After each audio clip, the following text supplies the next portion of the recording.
So I'm obviously gonna go live now because Ikram Aliskerov is fighting, and that means we get to see Habib in the corner.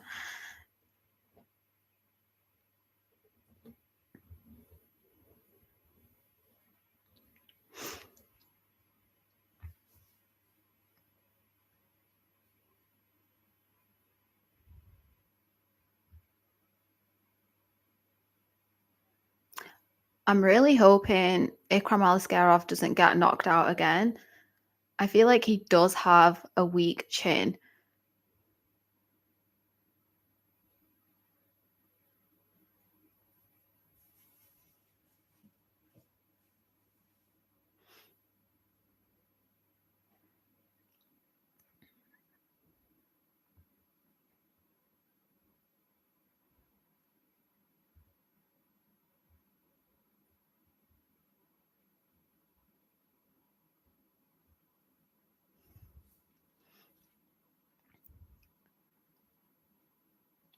Ikram Aliskerov looks like he's lost some weight as well.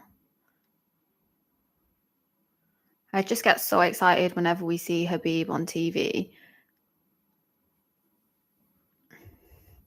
I've never seen this referee before in the UFC. It is actually, I think, the first time that Habib is cornering Ikram Aliskerov, so maybe that will make the difference for him.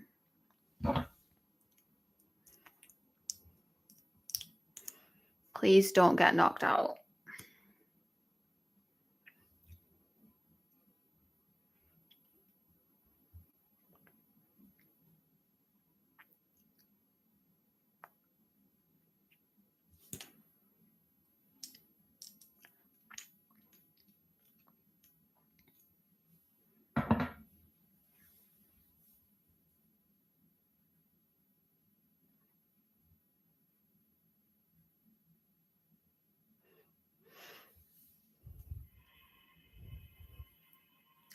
Oh, he kicked him right in between the legs. That is horrible. But he had like no reaction to it anyway.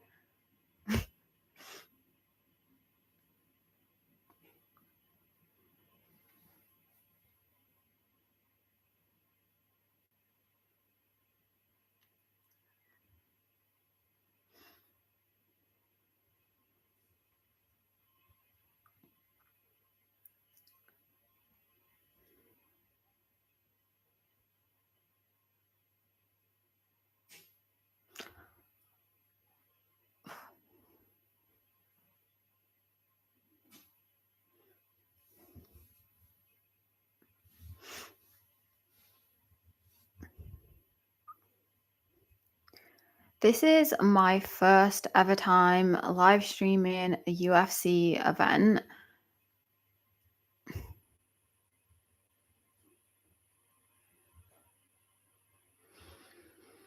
You're not uncomfortable with men in WWE. What do you mean?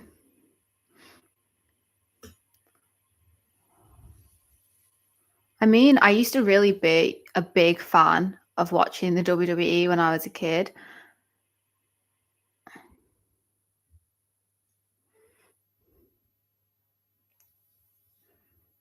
My favorite WWE fighter is CM Punk. I was like obsessed with CM Punk, like seriously. Come on, Ikram. I really want him to get a win and make his statement.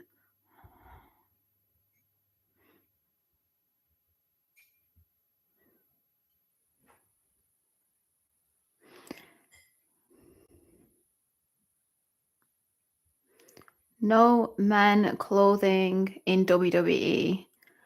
Are you not uncomfortable?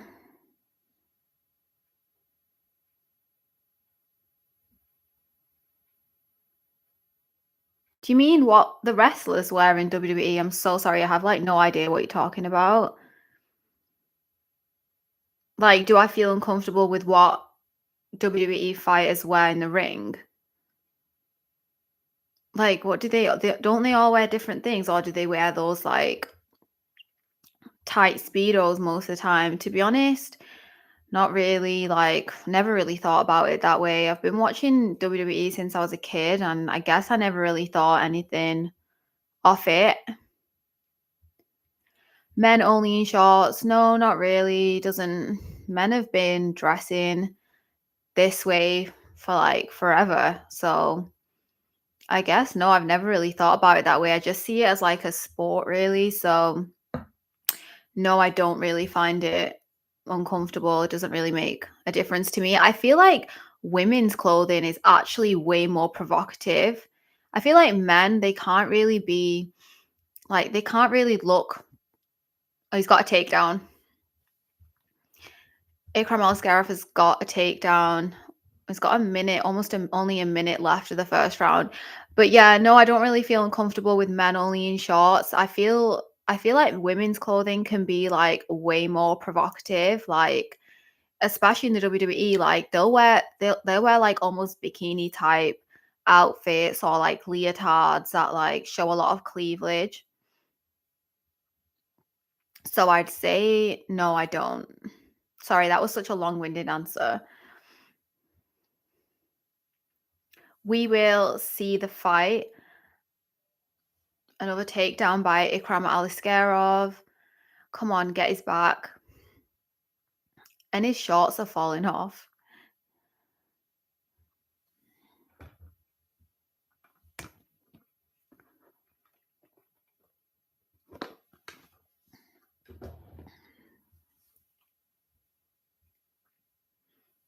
He said, "Don't grab his shorts again."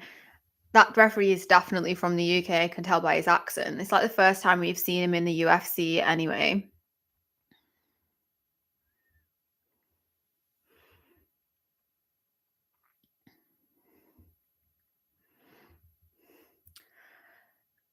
Yeah, I'd definitely say it's the first good round for Ikram Aliskerov. He looks a lot more confident this time round, more comfortable on the feet. He looks so tired though, but he did manage to get like two takedowns. So I'd say that's good, and I'd give round one to Ikram Aliskerov.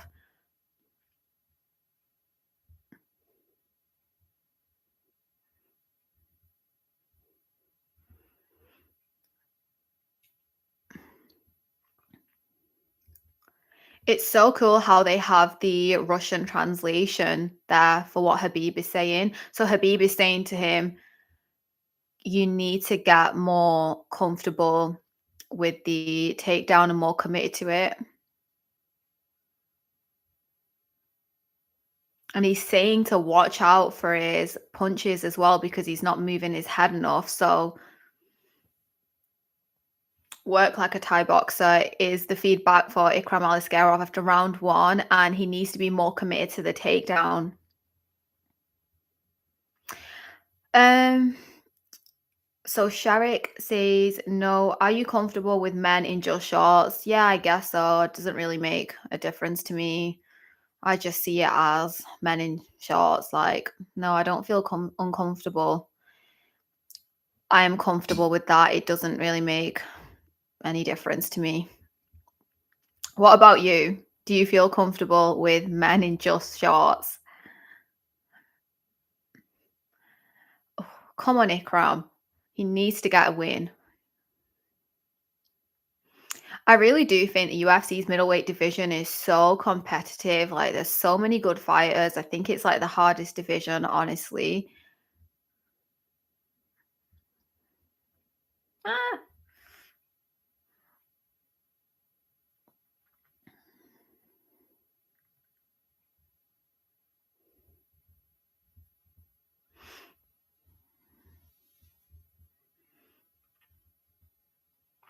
As the like, oh god, oh, I thought you got knocked out then. As the arena in Abu Dhabi is like way quieter, I'd say Abu Dhabi has like a more quiet audience than like any other UFC crowd. You can like really hear the punches so much. I f- oh, that was a really good kick. I feel like Park's left eye is kind of closing. It looks like it's kind of swelling up on the left, so that could work to Ikram's advantage here.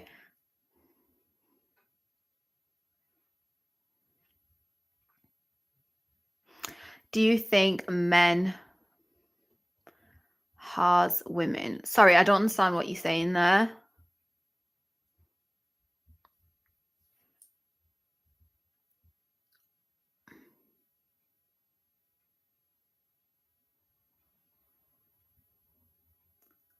Oh, so Ikram's been given another warning for kicking his opponent in between the legs, and he's like giving him a warning. So I guess that means if you do it again, you're gonna get like disqualified or get some points taken off. But I really have to give it to Park. Like he is so like determined and brave. Like he hasn't made a fuss. He hasn't even asked for a lot of time out. Do you think men harassment? Yeah, I definitely say so. Men do harass women, but obviously not all men. It depends where you are. Oh, that was a really good jab. Oh, Ikram's just like exploded out of nowhere.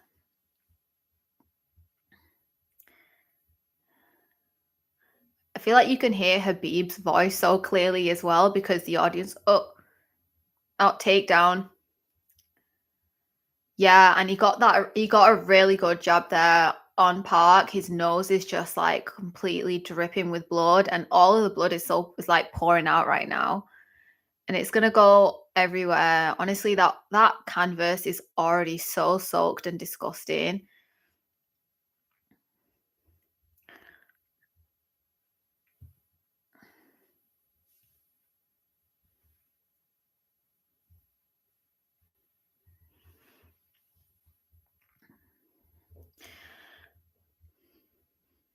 What about you? Do you think men harass women?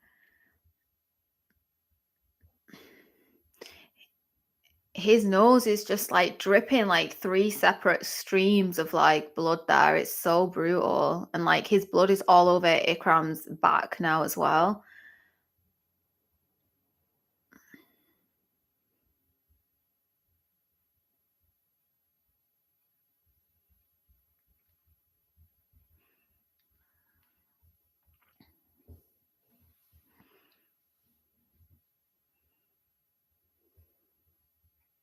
You can really hear Habib's voice there. He's got a hold of his right ankle, so he can't even get up. That is such a good technique. Ikram Aliskerov is holding the right ankle of Park, and like because of that, he literally can't get up. Like, just imagine how much strength is in Ikram's hand. He's like probably squeezing Park's ankle to death. It must hurt so bad. That is a really good technique. You don't see that often.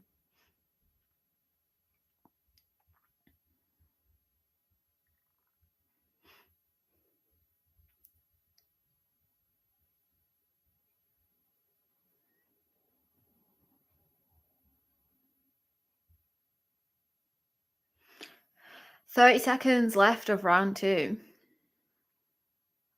He's going to go for another takedown. Is he going to get it?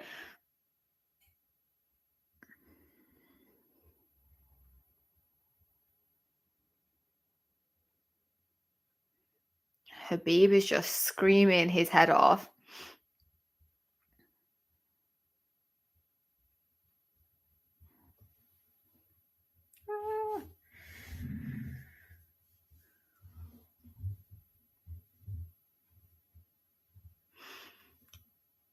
Ikram Aliskerov looks absolutely shattered. Honestly, he looks so exhausted.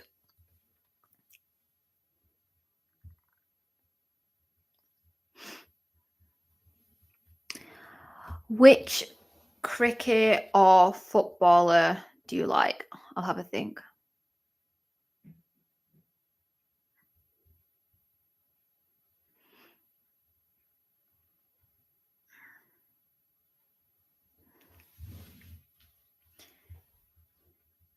See, that's literally what I just said as well. Ikram Aliskerov is really showing that he's tired. You can tell he's absolutely exhausted. He's breathing so heavy, and Habib is telling him, don't show your opponent that you're tired. As long as Ikram dominates this next round, he should get the win, but he needs to be really careful with his head movement.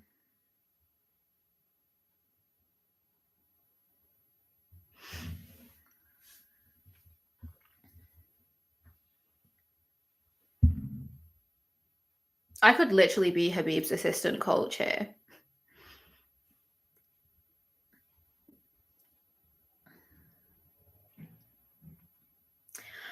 Um,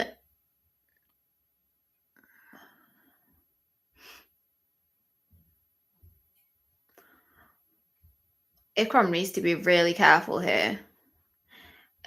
Which cricket or footballer do you like? I don't really watch cricket. Footballer. I support Man United. I've always been a really big Man United supporter since I was a kid. I should actually be watching their game right now, and I'm so happy they're winning 2-0 Man United. I'm actually just like keeping score of it on my phone. Um, it's halftime right now. They're playing Brighton, and if you do watch football, you'll know that Man United have not been having like a really good time as of lately, but they are 2-0 up right now. In terms of favorite footballer, I don't know if I even have a favorite footballer. I just support Man United. So I'd say my favorite player in the team right now is probably Harry Maguire. I really like his attitude. Hi. I don't know who Shubman Gill is.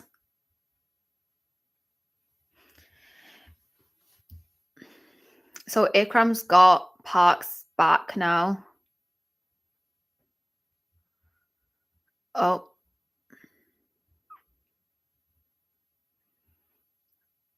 Uh-oh.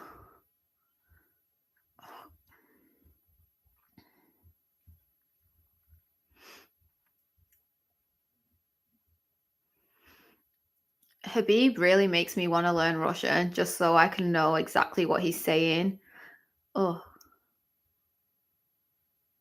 there was like a big body shot there from Park. Oh, Ikram really needs to be careful. I feel like his right eye, I think, is really swollen as well now. Oh, Ikram really should work on his cardio. He's like making me feel scared now. This fight is so brutal. They are both actually shattered now. Park has so much heart though. Takedown. Yeah, he's got the takedown. You can tell that hurt. Like Park's face just like crunched up then when he slammed him on the ground. So I guess if Aliskerov can just control Park in this round, he should get the win. It'd be cool to see him get a submission though. Let's see if he can get his back and, choke him. Come on.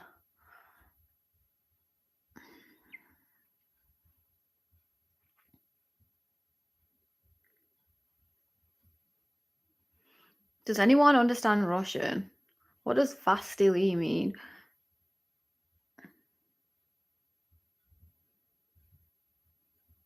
I know. Why is Park's corner like so quiet? They're like confused. They're like just staring at him and not like giving him any advice. Like they need to be giving him some advice and encouragement here, and they're just staring at him like,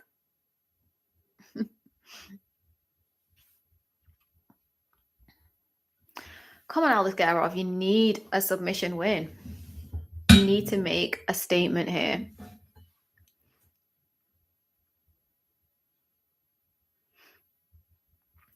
Come on, you need that rear naked choke. Oh, I think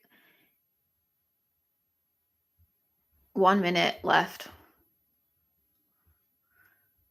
I hate when people say wrestling is boring. Like, I don't get how they find this boring. Come on. I think he's just too tired. Like, he doesn't even know what's going on. They're both just absolutely shattered. He's just got some power left in his legs. I don't think he'll be able to lock in anything at this point. He doesn't have the strength. He's like looking for the clock as well. You can tell. He's breathing so heavy. I feel sorry for Park. Like, why is his corner not saying anything? Like, give him some encouragement, some advice. They're like so flabbergasted by what's going on here. They don't know what to say. 10 seconds.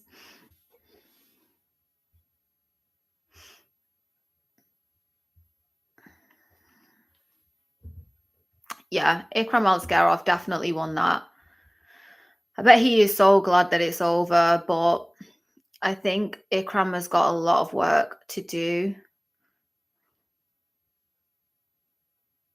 Didn't he really recently have some like controversy with Hamzat Chimaev as well?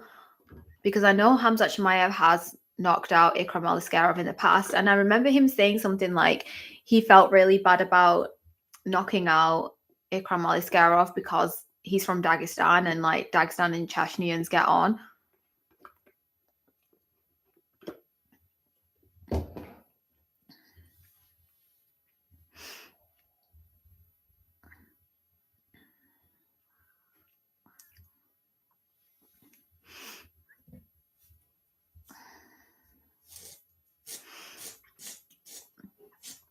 Sorry, I'm just filing my nails. So, there's really good sportsmanship between the pair. Ikram Aliskerov and Park are hugging it out. Honestly, I think they put on such a good performance. Like, even though we didn't see a finish, there is so much heart in that fight. Look at the canvas. Yeah.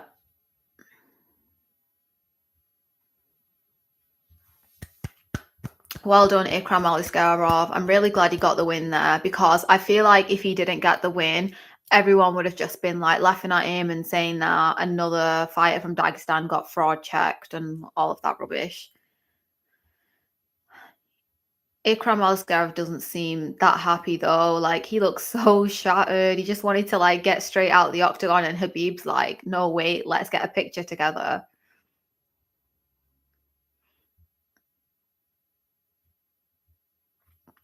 Bro, what is the point in commenting the same comment many times? Is that directed at me? I don't know what I've said. Quillan Salkhild, I'm really excited to see fight, because his last fight with Anshul Jubilee, the first Indian UFC fighter, or is he the second? Was there not one before him? It ended in, he got a KO win in like the fastest time ever. Like, wasn't it like not even 10 seconds? Maybe a few seconds he knocked out Anshul Jubilee. And it's lightweight as well. And lightweight needs like shaking up. I feel like lightweight division, ever since Islam Makhachev left, vacated the UFC's lightweight division, and Ilya Taporia just became the champion of the lightweight division pretty easily. I feel like it's become the most boring division, or one of the most boring divisions in the UFC right now. Like, it's just been the same names floating around for a while, and we need some new competition. We need some new talent in the lightweight division. And I don't know, it's just not as exciting and interesting. So Quillan Salkhild is making his walkout right now. He's from Australia, isn't he?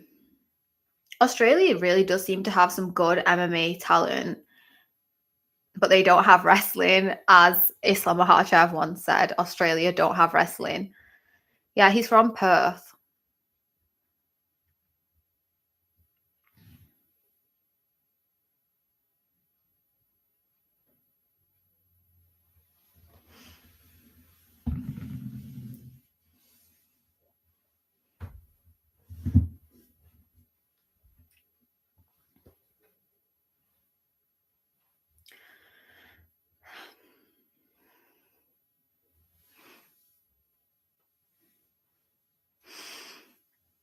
Ilya doesn't have any competition. He just knocks out people in 1 minute, and there is no fun, and the game just over and we get bored. Actually, I think that is such a good point, because when you do have fighters that just are winning via a load of knockouts, you don't really ever get to see their full like array of skills. And everyone, yeah, and I totally agree with that actually, because then you're just seeing them knock everyone out, and you're not seeing whether they can wrestle, whether they've got any jiu-jitsu skills, whether they've got any like heart even, and how good their cardio is. And but everyone just jumps on their hype train like, oh, he's the best one because he's like knocking everyone out in the first round. But then I'm like, what if you're like, when you're like sat at home watching UFC, like you want to see a good fight, like some of us who are like European fans as well, like we stay up all night, but not for this Abu Dhabi card. We stay up all night and we really want to see a good fight. And then, like, you stay up until 6 a.m. and then it's like a knockout win in the first round. And you're like, did I really just stay up all night just to see a quick knockout win? Like, sometimes you want it to go on for a bit longer. Yeah, but I think Ilya Taporia definitely needs to face tougher competition. Like, please, can we see him fight Arman Tsarukyan? I do feel like he is ducking Arman Tsarukyan. He like said a couple times that he was like Arman Tsarukyan was stupid for calling him out or something, and I'm like, why is he stupid? Like, what else is he gonna do? He's like #1 contender, but it is his fault. Like, it is Arman Tsarukyan's fault for like pulling out of was it UFC 311 with Islam Makhachev. He literally pulled out like in the last minute, and he's been like so punished by the UFC. Like, they're not having him like headline. And wasn't the fight in New York? Like, was it supposed to be? Was it in New Jersey? He was like, I feel like the UFC is really annoyed at him for that, and they're kind of just punishing him, and he's fighting Dan Hooker instead. But I really want to see him fight Arman Tsarukyan. I really want to see Arman Tsarukyan grapple and wrestle with Ilya Taporia, and I want to see Hamzat Chimaev there in the corner and just see how it all goes down. Love the shirt. Thank you. This is a vintage UFC t-shirt, and it says the Ultimate Fighting Championship. So this is the print they had on for like the first ever UFC event ever. This was like the canvas print, and it's actually from the men's section, and it's a small. A fight with Arman would be challenging for sure. Yeah, definitely. Like, why are more people not saying that? They're like kind of just dismissing Arman because they know that Arman Tsarukyan is going to give Ilya Taporia a really big challenge. So they kind of just want to like push him out the way and like extend Ilya's title reign for longer. And I'm kind of annoyed about how it seems like he's going to be fighting Paddy Pimblett next. Like, why is he going to be fighting Paddy Pimblett? Like, come on. I feel like he's just going to fight him, and then he's going to probably retire and like become this businessman like Conor McGregor. And like, I think he's going through some things in his personal life. Like, I think he's like separated from his wife and all that. And I've seen so many pictures of Ilya Taporia recently with loads of different women. I don't know if it's AI, but I'm like, what is he doing? Like, he's trying to hit the Conor McGregor arc in his life too soon. Like, you've got loads of talent. Stay professional.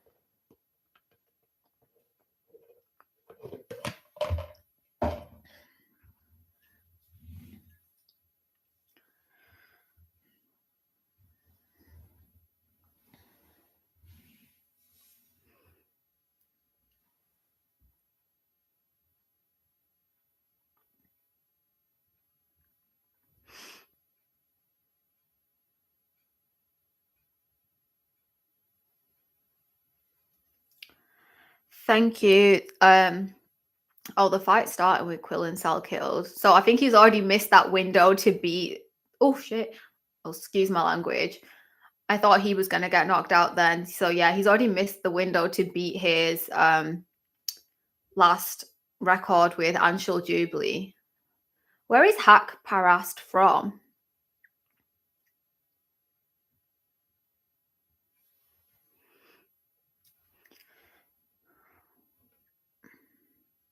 Oh.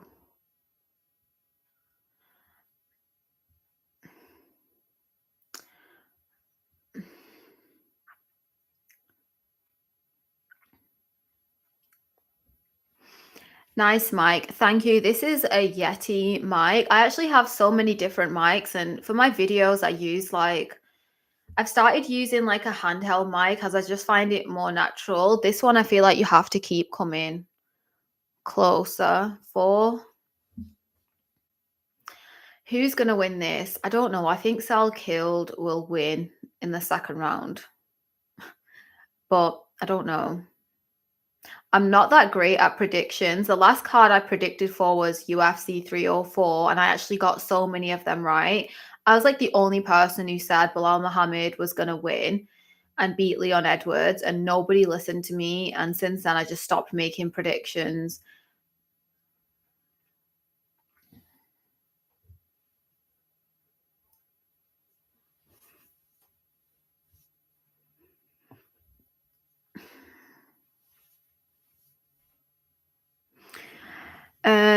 Natasha, who do you think would win if Islam versus Ilya fight would happen? Oh my gosh, honestly, that fight, if it happens, first of all, like it just seems so like insane to even think about. Honestly, I think it would be one of the highest ever like pay-per-views ever, but I think Islam could win via decision. Oh my god, is he dead? I said the second round. Oh my god, I think he's killed him. Oh my god, he's having a seizure. Oh my gosh. Oh my god, that is horrible. I'm so sorry. That is horrible. That was brutal. Quill and Sal killed. I said he was gonna win via knockout in the second round. Oh my god, is he okay? This is one thing I hate about watching some UFC events. That was brutal. He's like gone flat on his face. He's literally looks like he's having a seizure, like his legs were shaking. Sometimes I think, why do I even watch this? Oh, and the sound as well, because the crowd is so much quieter. Oh my god, Quill and Sal killed is probably going to be this knockout machine. So I guess Anshul Jubilee has more of an excuse now. Oh, the sound of it completely put him to sleep. Like he completely put him to sleep. Did you see the commentary table's reaction? Like everybody got out of their seats there. Bruce Buffer was impressed. He just fist pumped. Quill and Sal killed. Oh my gosh, he looks like he's in such a bad way, Nasra. I feel so bad for him. Cullen Salkill just said in an Australian accent, 10 days notice. Did he fight this on only 10 days notice? Nasrat just got knocked out in the first round with a brutal head kick. Yeah, so the Islam versus Ilya fight, I think Islam would win. I feel like he has to win. I feel like Islam's skill set is way bigger than Ilya Taporia's. I feel like if Islam pulls out his best wrestling and grappling, he could easily submit Ilya Taporia. Like he could do what Khabib did to Conor McGregor and just squeeze his head and get him to tap.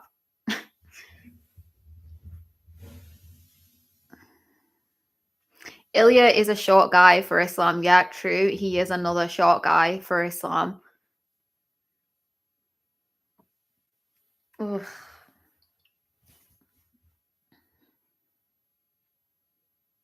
True. Before he even fell, like officially touched the canvas, he was like fully asleep.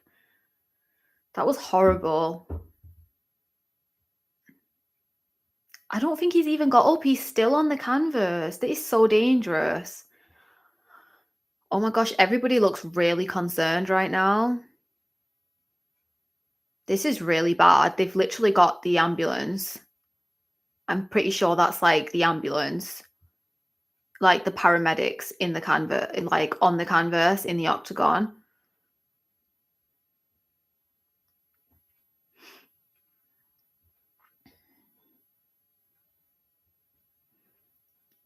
Oh, that is so bad. Like, we don't really often see that, do we? Where, like, the fighter is still in the octagon after a knockout and they're like still announcing who's gonna win. Like, this is so bad. Like, I really hope he's okay. That was brutal, honestly.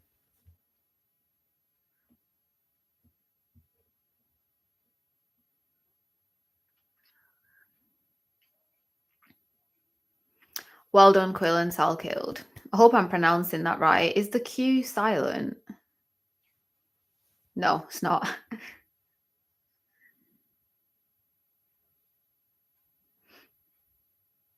Yeah, so he only took this fight on oh, he's up. Okay, thank God. Oh, his corner is, like, consoling him. I feel so bad for Nasrat, like, that is so brutal, like, the way he just went straight to the canvas.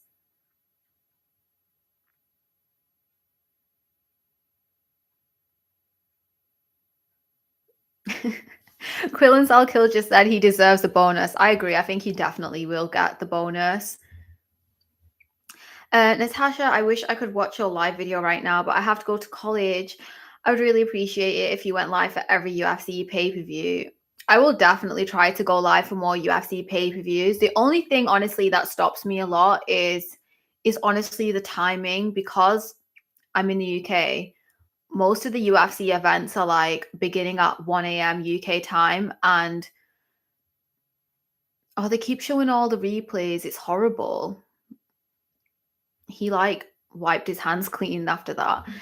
So yeah, it's just the timing, honestly. It's really hard to like stay up for it, and but of course for the bigger fights, like when Islam fights Ilya, sorry, not Islam versus Ilya, when Islam fights Jack Maddalena, I'll definitely want to go live for that, hopefully. Because that is such a big fight. But honestly, I'm going to be so nervous. So I don't know whether I'll even be able to sit still. Because whenever Islam Makhachev is fighting, I get so nervous and I'll probably have to like run around the room. I won't be able to take it. Like, I'll just be so nervous. For this, I'm a bit more relaxed. I'm nervous for Umar Nurmagomedov's fight, though. I feel like he has got kind of a bit to prove. Yeah. But anyway, have a good day at college. I definitely don't miss being in college. I guess people who are watching in the US are having to watch this at a way earlier time. I feel like it's not a vibe. Having to watch UFC really early as well, I think during the day is not a vibe. And then having to watch it so late, like 2, 3 a.m. is so difficult.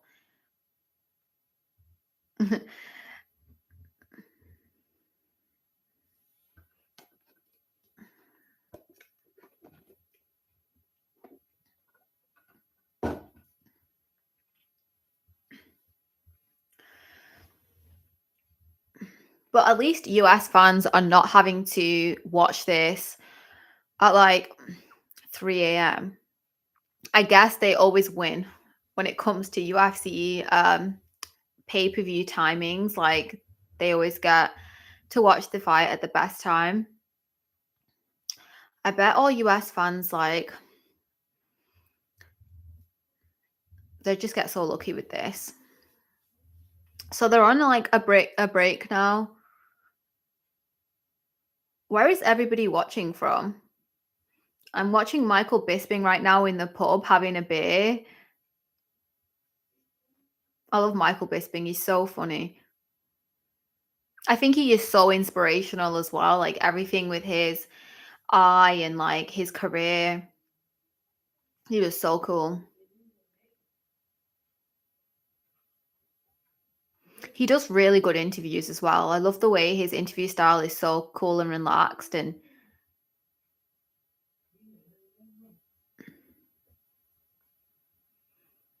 yeah, he was the first ever British UFC champion. Send her 2 to 3 years college and forget. No, thank you. I do not miss studying.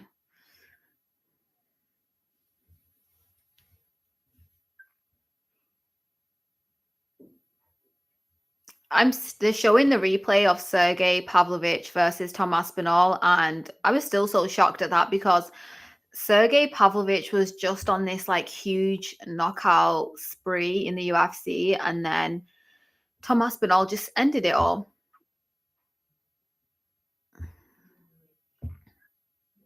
Oh, they're showing all like the big British athletes for this ad. They just showed Wayne Rooney. I love Wayne Rooney. And they're showing David Beckham. So big Man United stars. And I support Man United. So I approve of this ad that Michael Bisping is doing. Will you show the fight? No, I don't think you can like actually show the footage of the fight because of like copyright and stuff, but it would be cool if you could. I totally get it. I can't wait for UFC to go on Paramount though. I think that will make it so much easier for everyone and they won't have to like buy pay-per-views anymore.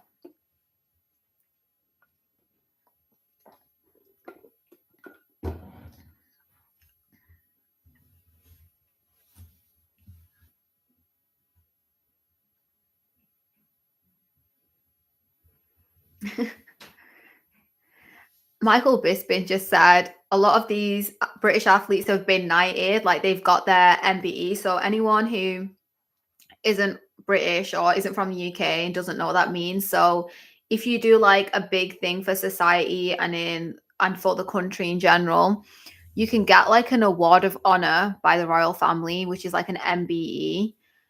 And Michael Bisping is saying he's still waiting for his MBE. So it's when you like go up to the king and he like knights you with his sword and he gives you like an award.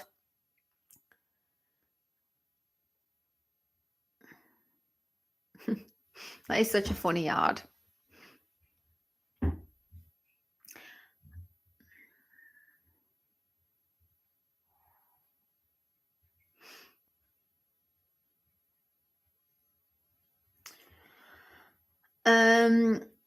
Who is gonna win if Hamzat versus Islam in welterweight? Oh my, honestly, I cannot even imagine that. And I don't think,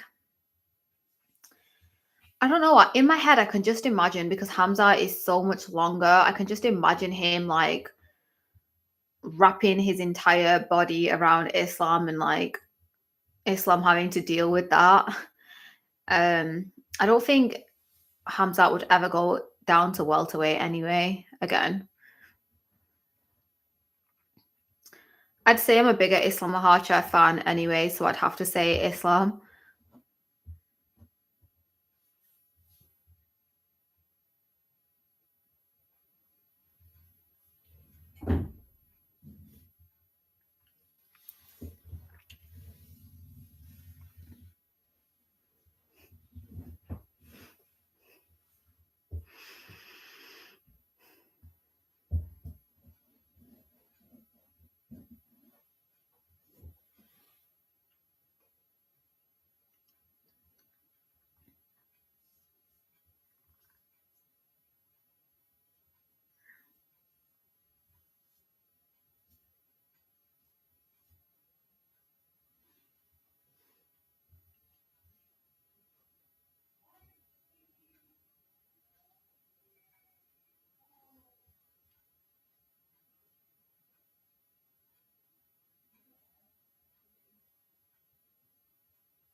So, who is up next? By the way, if there's any other Man United fans in the chat, they're winning 3-0.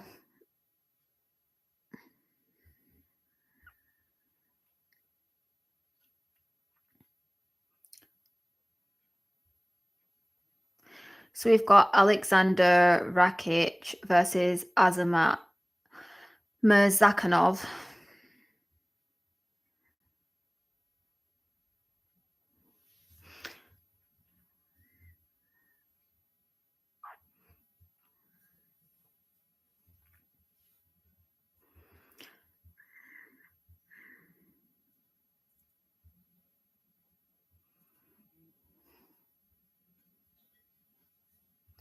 Where is Azamat Mirzakhanov from? He's Russian. So I guess that's already an advantage for him. I think Russia in general just have like incredible athletes. Like, don't they always win a lot in the Olympics?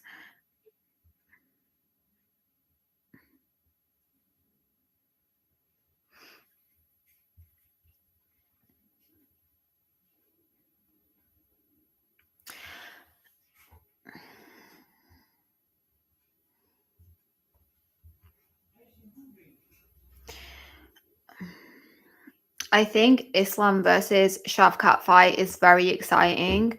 They are both my favorite fighters. Yeah, I definitely agree. I think Islam versus Shavkat Rakhmonov will be an absolutely huge fight. And again, that is one that is like quite hard to imagine because I feel like Islam's team and Shavkat's team already have some like existing friendship and kind of like respect for each other. I know that Habib's dad did like corner Shavkat Rakhmonov for like his fights in his early career, um or he trained Shavkat early on in his career. So it is kind of like awkward in that sense. So but again, I think it'll be a huge fight, but I feel like we still haven't seen a lot from Shavkat in terms of his skills and um I think Ian Gary gave him some really good competition when he fought him. So I think again it would definitely be a really interesting fight. And I think the UFC don't really want to hear of people saying, "Oh, I don't want to fight someone because I'm friends with them." But I do think that that will be a huge fight. But what even is going on with Shavkat Rakhmonov at the moment? Because the last I read, I think his wife was like really unfortunately involved with like a tragic car accident. And apparently like the women that there was like two of the women in the car and apparently like I think they like didn't survive and I think his kid was in the car as well, but his wife and kid were okay. And I think since then he's been on like a break. Shavkat's been on like a break since then and he hasn't really shown his like he's not done any interviews, no one's really caught him anywhere. I've not seen any fans get pictures with him anywhere. So I think he's just kind of taking it easy. Um, but I bet, of course, he is keen to get in the UFC. I know he's like so exciting for so many fans, and he's got this like really interesting personality. Also, I really want to see Shavkat Rakhmonov's sister, Sora Rakhmonova. Literally, she has like the female version of his name. I really want to see her make her UFC debut. She was supposed to make her debut, I think, like last year, and like she came to Las Vegas for like her Apex fight, and then at the last minute, she had to like pull out. I think she was injured, which is like really disappointing because I watched some of her fights on YouTube and like she is so brutal. Like she can be so like mean in the cage, but she like had to pull out of her fight last minute and she didn't and she hasn't like fought since. And then and I checked her Instagram and she got married and she doesn't even really seem to be interested in fighting. Like she hasn't put any like training videos or pictures up. So maybe she's just enjoying married life now and realized that she doesn't need to like fight. But that is quite disappointing because I really think it's so cool to see like a brother sister duo in the UFC. Um, what's up, the least biased person ever? How come you haven't responded to my comment? Why don't you tell me why you aren't biased? Don't ignore me. I don't understand what you mean. Um, why am I not biased? Because why should you be biased? I'm just enjoying the sport. What's up, Dagestani meat rider number one? That is funny. Well, to be honest, I feel like how can you call me a Dagestani meat rider when there isn't really enough like people just being honest about the fact. I'm just honest about the fact that Dagestani fighters have a lot of talent. They have superior levels of talent in wrestling. And that is just something a lot of fighters can't keep up with. They can't match the skill. They can't match the skill set that Dagestani fighters have. Then they end up getting out wrestled, out grappled, and then everyone says the fight was boring. So I feel like more people just need to acknowledge the fact that Dagestani fighters have a superior level of talent in an organization called the UFC, which is mixed martial arts. So why are you, if you want to win the fight and have a good career, why are you not going to use your wrestling skills from Dagestan and know that you can use them to win? Like, whatever. You told me you weren't biased. You responded to my comment. Um, honestly, I don't even remember.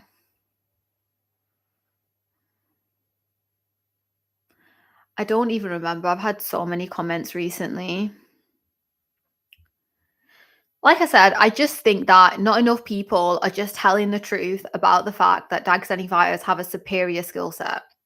I'm not a meat rider. We Moroccans do well in Dutch kickboxing. Honestly, I don't watch any kickboxing promotions. Actually, the other day I did watch a kickboxing fight on YouTube, which was quite good. A girl kickboxing fight. Um yeah, they can grapple better than Western strikers.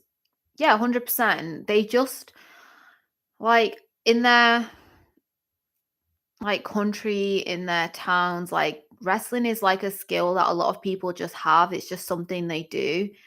And like, why wouldn't they use it when they want to fight? Like, if you're gonna win, if you know you're better at a certain skill than other people, like in a fight, you're obviously going to use that skill. You're not going to be like, oh well, my opponent doesn't know how to grapple, so I'm not going to bother grappling with him. I'm just going to strike with him. Like, you're in the UFC, you want to win, you want to get the bonus, you want to be undefeated. So obviously, you're going to use those skills. Um, Your opinions on Prince Nassim Hamed. Am I thinking of the same Prince, the funny one? The one from ages ago that used to like dance in his. Let me Google him just to make sure I'm talking about the right person. Um, yeah, Prince Nassim, the one from like ages ago. Yeah, I think I was too young when his career was big, but I think he's really funny. Like some of his old videos are like so funny, like the way he would like, didn't he like dance when he used to come out to the ring? I think he's really funny. I saw him, I think he spoke recently about Ricky Hatton. If anyone knows who Ricky Hatton is, he recently passed away. But yeah, I think Prince Nassim is hilarious. And I think, of course, he was definitely a really big talent in fire in his day. And yeah, he's so cool. I think he shows up to like all of the main like boxing events that happen in like especially in Saudi Arabia and things. Um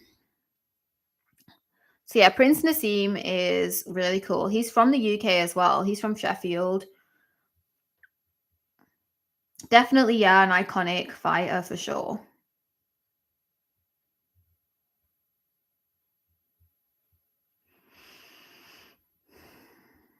Yeah, I'm just literally checking it. He did like give a message of condolence to Ricky Hatton, and I thought Ricky Hatton was an incredible boxer and an incredible person. Like he's from like 10 minutes away from me. Um Alina Pereira will make her MMA debut in a couple of weeks. Oh, really? So that's Alex Pereira's sister. I had no idea that she was actually coming to. Is she coming to the UFC? That would be so cool. And Alex Pereira is the light heavyweight champion again, which just makes it even more interesting.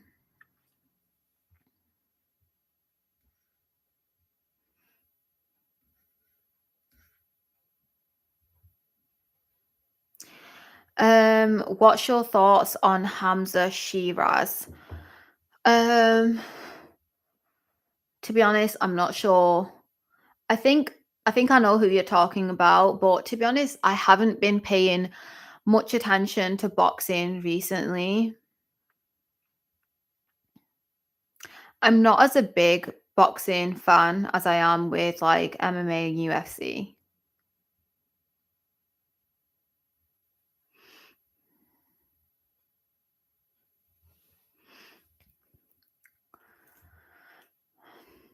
But yeah, I think the UK in general has really good boxing talent. Abu Dhabi looks so incredible. Like they're showing like clips on the screen of like Abu Dhabi skyline. It is honestly so nice. I bet the UFC love, and I bet fighters actually love coming to fight there. Like they seem like so happy when they get to fight there, and like the treatment and hospitality just seems like world class.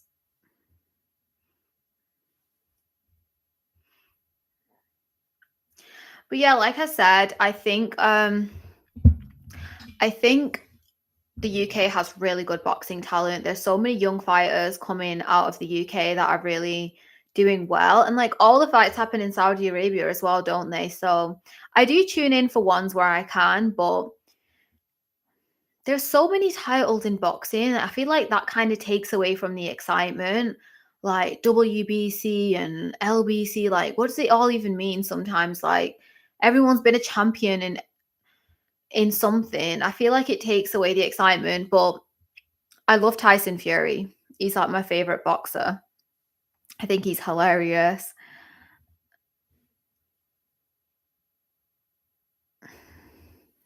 I'm really looking forward to seeing Umar Nurmagomedov fight, of course. I hate how there's been so many comments that saying that Umar Nurmagomedov is cocky. Like he's the least cockiest person ever. Like he speaks so slowly and like you can tell everything he says he means. He never tries to be like funny or unintent. Like he never tries to make jokes or anything silly like how you've seen with Habib and Islam. And I don't get why people call him cocky. He like struggled for so long to find an opponent, and people were saying that he had this like Dagestani privilege. But how can you say that when everybody in the top 10 of bantamweight was refusing to fight him? Even I believe it was Dana White. He said that they haven't really ever experienced it before where literally everyone was rejecting a fight with him. And he couldn't get a fight for the longest time. Anyway, um I'm not biased, the most biased person ever. And how come Alex Pereira sweeped Ankalaev like that? Because Alex Pereira was using, he got his opportunity. It's all about timing. He had the perfect opportunity for the knockout and he got it. Of course, you can't beat that. If you find the right timing to like pull it off and get a knockout or get like a really good punch at someone, of course that's gonna like it's quicker. It's quicker than the time it takes to take somebody down. So if you manage to get that perfect chance and you calculate it, you have good fight IQ and you get the knockout, then well done to you. But if we were to put Ankalaev wrestling somebody else, then who? But then again, like not all Dagestani fighters are like all amazing grapplers and wrestlers. Some of them are not as conventional. Like I wouldn't consider Islam Makhachev a conventional Dagestani wrestler. Like he has a huge skill set. Um, let me see. No Muslim have power because of grain feeding. I don't even know what that means. What's grain feeding?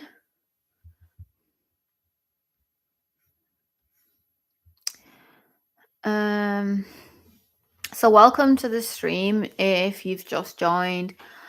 It isn't the same as Brazilian Jiu-Jitsu. For a while, it was unstoppable in the UFC. Then people got better training at Brazilian Jiu-Jitsu, and it became less effective. Give the West time. Yeah, I definitely agree. I feel like combat sambo and the skills that Russian fighters have is something else, and I guess it's going to take a long time or some time for Brazilian jiu-jitsu to catch up with this. You saw it in Volkanovski versus Islam 1.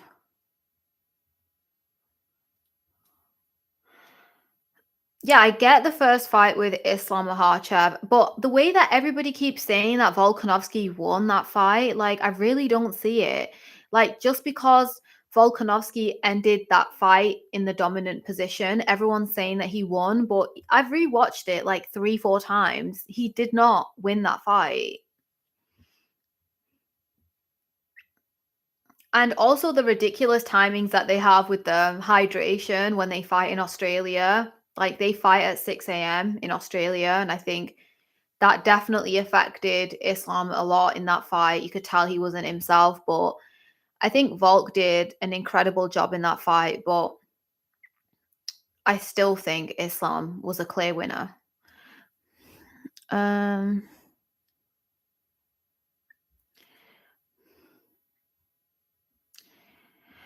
Ciryl Gane has good footwork.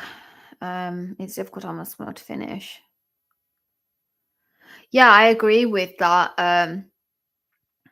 It could be a decision win for Tom Aspinall or like a decision loss for Tom Aspinall. And I do think this is definitely a really tough competition for Tom Aspinall as well, because Ciryl Gane has the speed as well. But then again, he got submitted by John Jones, and Tom Aspinall has better like wrestling skills, so maybe he'll submit Ciryl Gane as well. She will fight for LFA on November 14th. I'll definitely look out for that, but I want her to come into the UFC. You're the next big thing. Please stream more. I will definitely try to stream more. I feel like, to be honest, I don't watch a lot of MMA YouTube channels anyway myself, because I've literally watched a few videos from some of the big channels. I don't need to mention names. And I'm not gonna lie, they're really good. They do well, but there's just so much hate that goes on in those videos and streams, like a lot of racism, a lot of stereotyping, and I feel like that really appeals to the UFC fan base a lot. They like watching people be rude, say nasty things, and just like be racist towards certain fighters, and that is something I don't do and I don't like to do. So I don't know whether I'll be the next big thing, because it's just, I feel like the UFC fan base really thrive off like negativity. They like people being negative, like stereotyping, and I just have a lot more sympathy and respect for these fighters than like judging them based of where they're from and their previous records and things like that, because I feel like being a fighter requires so like balls of steel essentially. So I don't really want to put anyone down.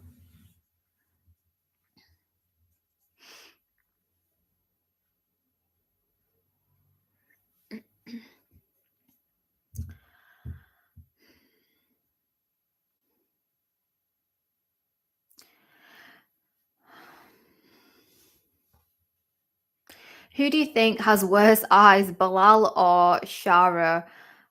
That is such a nasty question. That is horrible.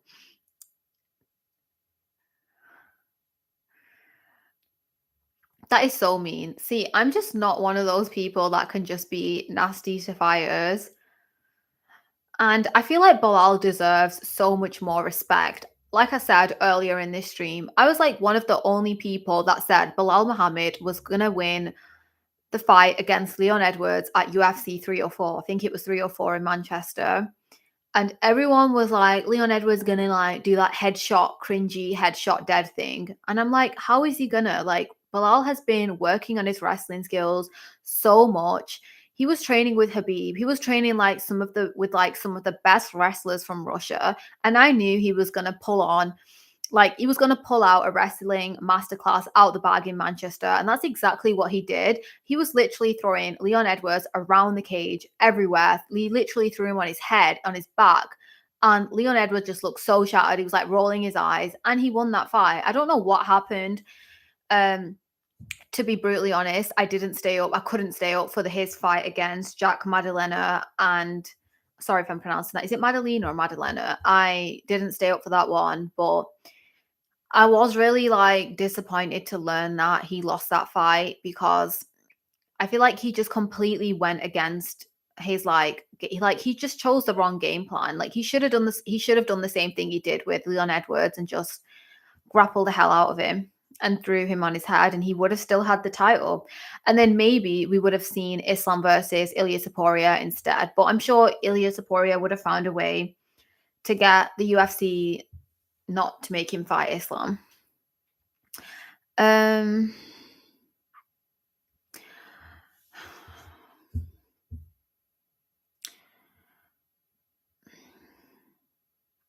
but yeah, worse eyeballs. I don't know. I think they both have great eyes. Gaziev is the goat of heavyweight. Gaziev is my favorite blob. Tom Aspinall is cooked when Gaziev gets his title shot. What are your thoughts on Shanko? So that's the one everyone's making fun of his name, calling him John Pork because of that video. Um, yeah, I think his striking is really good. He managed to get his UFC contract, and to be honest, I didn't even think he was a fighter that was going to come to the UFC. I had no idea. I thought he was just Islam Makhachev's training partner. But yeah, I definitely think he could be really big in the UFC. He's got really good striking. And again, he's not a conventional Dagestani wrestler. So no one can go around complaining that he's just some boring like wrestler.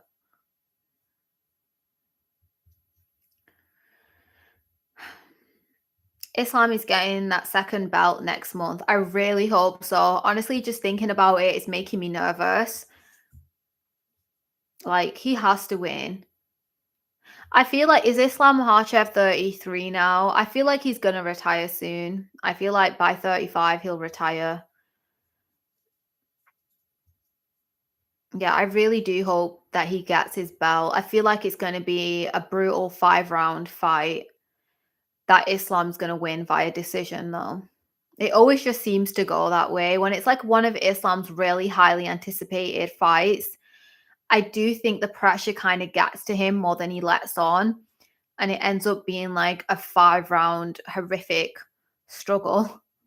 But who knows? I could be completely wrong. Maybe we'll see Islam get a submission. I'm also hoping on that as well. I'm hoping he gets a finish. Randall Stan is the goal. I don't know who that is.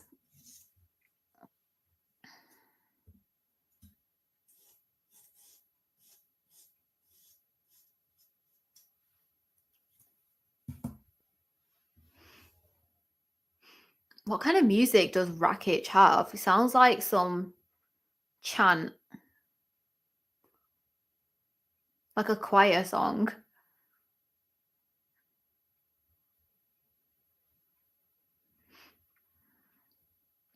I think who's next after this fight?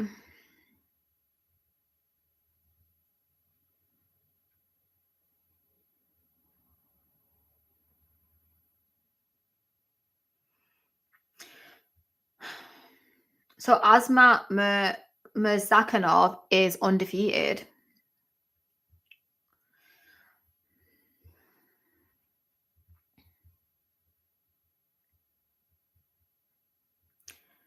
I think this event could have been huge if it was in the UK, definitely. I don't know. I only just thought of that recently as well. Like, how come this fight wasn't in like the UK? If it was in like London or Manchester, this would have been huge. Like, this would have been so like sold out. Everyone would be going crazy, honestly. Tom Aspinall, I think he has a huge fan base. Like, his YouTube videos do so well. And I think he's really funny. I love his northern sense of humor. He's just so chill. And he's really respectful. So I like that about him. It's still annoying though how he didn't fight John Jones. That new video with John Jones and Hasbulla was like so horrible. Is Hasbulla in attendance tonight? I thought he was like really good friends with Umar Nurmagomedov. I swear there was like loads of videos of them together, but is Hasbulla even in attendance? As he like fell out with Team Habib. I was thinking that earlier today. I'm like, why is he like never in videos with like them anymore? But then again, like, isn't he always in like Dubai anyway? So I can't see him sat next to the octagon. But I guess if he's in attendance, he won't be coming out until Umar fights, and he'll be sitting right next to Dana.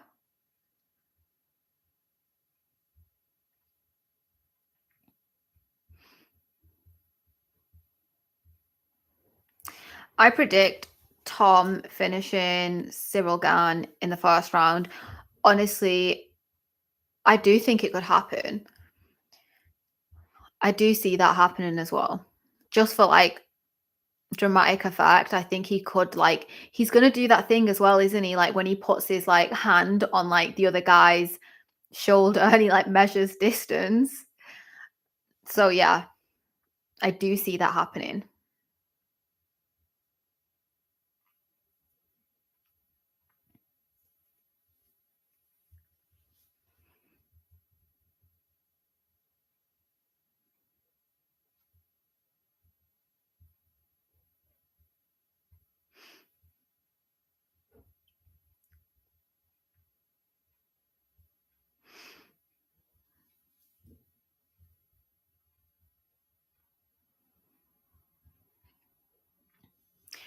So yeah, I can't see Hezbollah.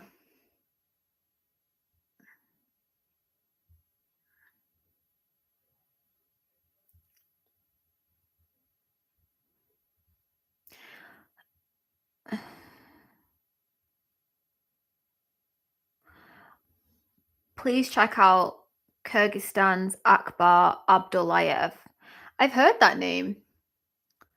I feel like I might have already seen him fighting. I think they have some really good MMA talent, definitely. That part of the world just seemed to like be really killing it with like MMA talent, honestly. Just watched Hasbulla backstage with Habib on the Instagram account. Oh, so he's there. So he hasn't fell out with them. I don't know. I was just kind of like probably overthinking it and putting two and two together. And I thought that Hasbulla has like fell out with them because he's like never in their videos anymore. Maybe he's not humble anymore. But yeah, I always thought, and I'd heard that apparently he's like really close friends with Uman Magomedov in real life. So I was like, he has to be there for this fight. Hasbulla is just like all over the world, isn't he? He is so iconic. Let's see if Mazakanov can maintain his undefeated MMA record.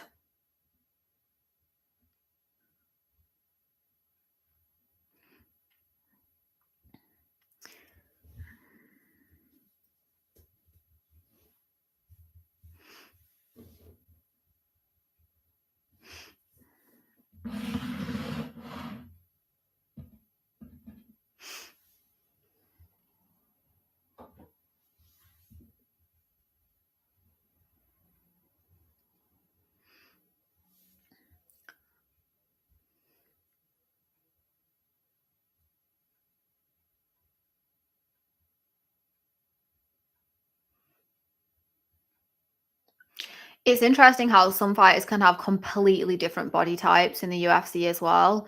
Like some of them are definitely not that like toned and they're in the same weight class. I've always wondered how that works.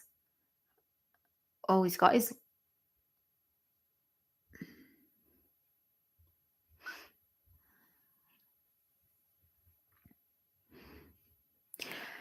Shanko is 2 times Muay Thai world champion.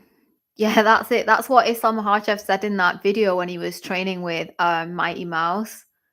Yeah, I just didn't think he was coming to the UFC. I just thought he was like his training partner, but I guess that's just gonna get more people annoyed. Like, why are all these Habib clones, as they like to say, taking over the UFC? But people need to realize he's not a conventional wrestler. He can strike. His boxing is really good, and he'll probably like not do knockouts on his whole way to getting the title. Which weight class is he in?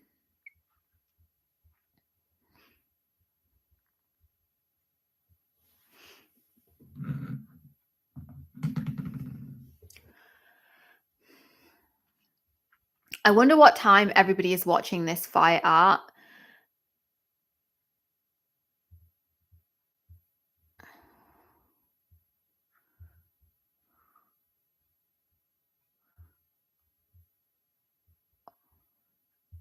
Oh, that was such good defense.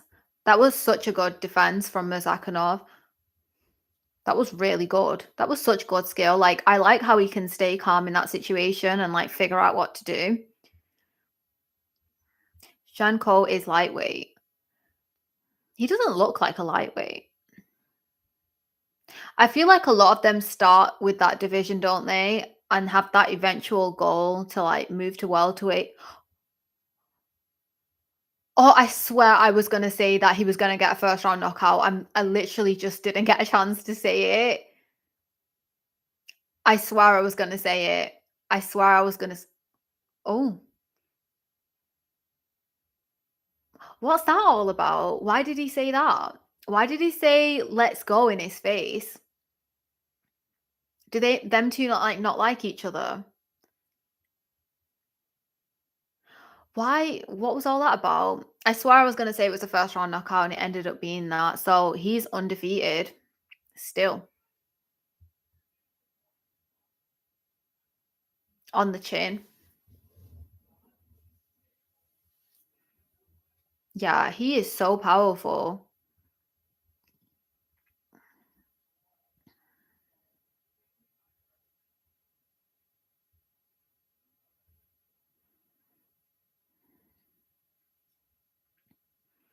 It almost like an elbow.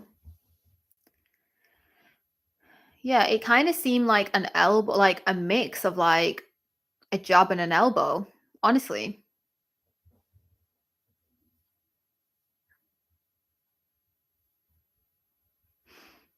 So far, I'd say this Abu Dhabi card is really good. We've seen some really good knockouts.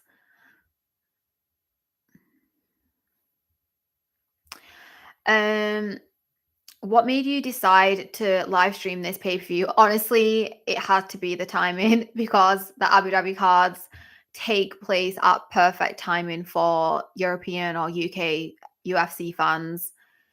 It's like 7:30 now and it's just the perfect time to watch it. So it was that definitely. And the fact that Tom Aspinall's fighting, well done to Mazakonov. He is so powerful, honestly.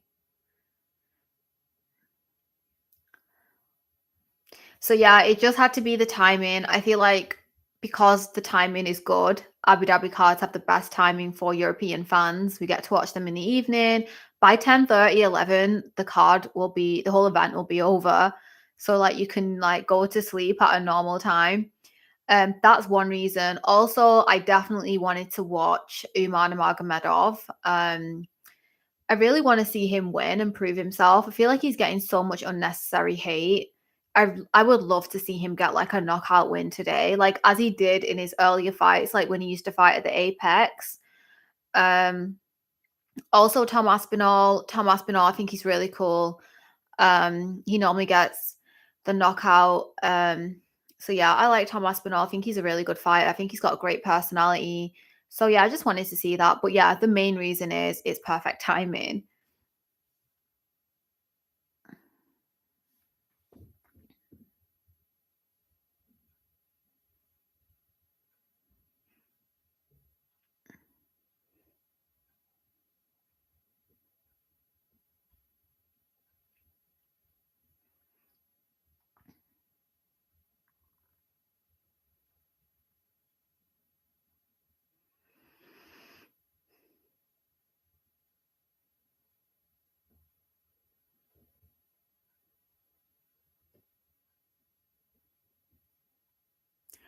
So what does Mazakanov want next?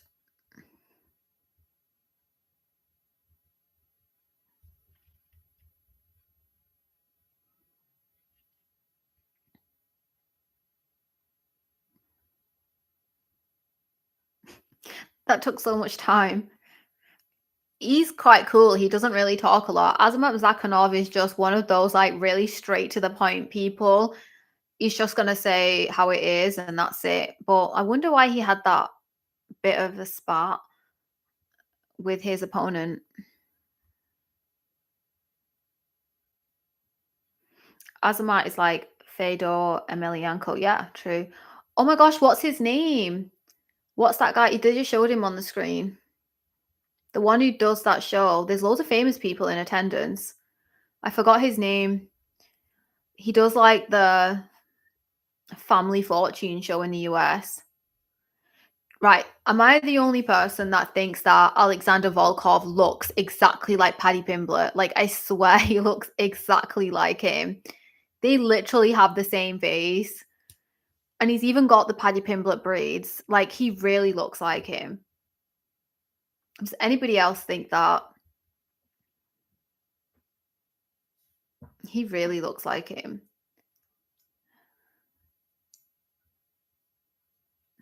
Yes, he looks like Paddy's dad. Honestly, he could be.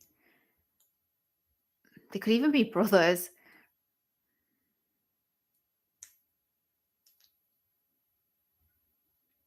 Yeah, big brother of Paddy Pimblett. The Russian. He's Russian, isn't he? The Russian version of Paddy Pimblett. So it's on an ad break now with John Anik, and they're showing Israel Adesanya when he did that dance routine when he came out for his fight. That was so funny. I actually really miss Israel Adesanya's era. I think he was so iconic. I love how he always got his like nails done. He is so funny. He could definitely be like a girl's best friend. I could just imagine it.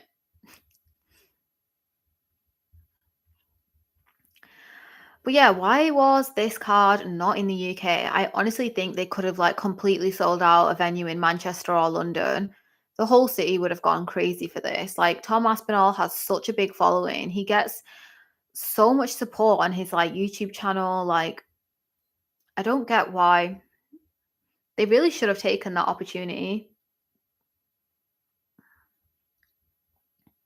Giant Pimblett. Yeah, he's like the giant version of him as well.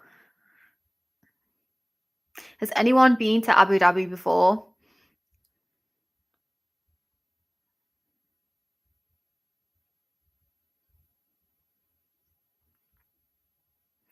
So Alexander Volkov is currently ranked number 2.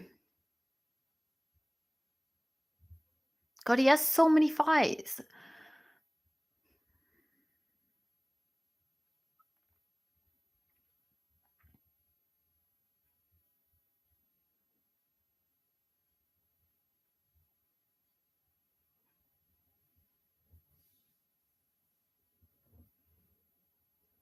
Yeah, they've just showed another shot of Volkov. He really looks like Paddy Pimblett. Oof. He's had some brutal knockouts in his career. Was he the fighter that was like combing his hair like mid fight? Like when his corner came to him, he was like getting his hair brushed. It was so funny. He's like one of the funniest like corner moments ever.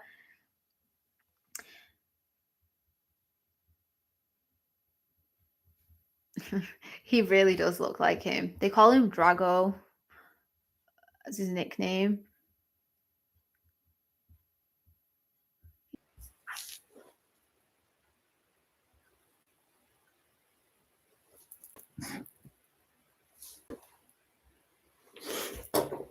Sorry there, just had like a technical issue.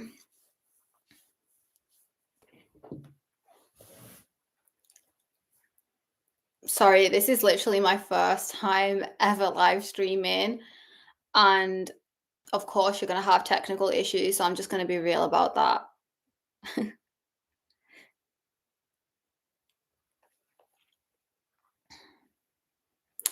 Sorry if anyone got like disconnected there.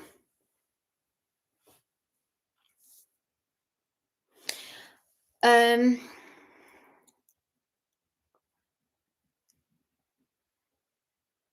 so Volkov is making his walk. He's just made his walk, I think. I completely lost track there.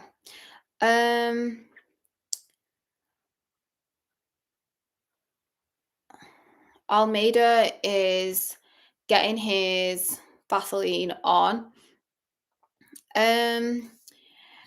Hasbulla just entered the arena and took some photos with Uncle Dana in front of the octagon. No way. Did I miss that? I was completely looking away. Hasbulla is going to be seated right next to the octagon. You already know it. He's going to have the best seat in the house. He's going to have his headphones on and everything.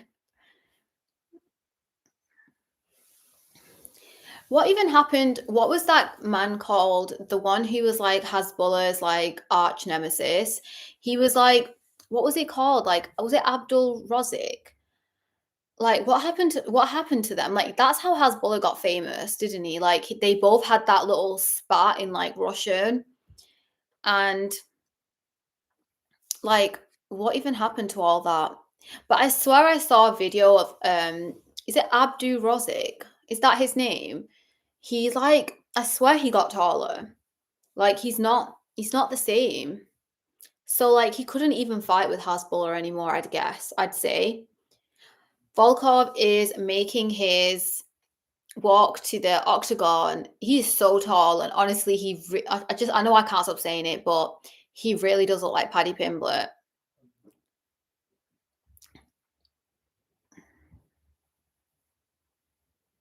Again, Russian. Like I said, he's from Moscow. Russians are just doing so well in MMA. And just like in athletics in general, like they must have some really good program in their country for like people who want to be athletes. I think Arman Sarukian said that in an interview, like, or someone told me that he said something like, if in like Russia you want to be like an athlete, the government like help you or pay you or like help with your training, like they take it really seriously, and that's like why they do so well in the Olympics as well. But aren't they like banned from the Olympics now? I think that is so unfair. It will be a good day for me if Umar picks up a win, 100%. Honestly, I'm really counting on Umar Nurmagomedov to get a win. I really want him to do well.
Volkov is 6'7". That is insane.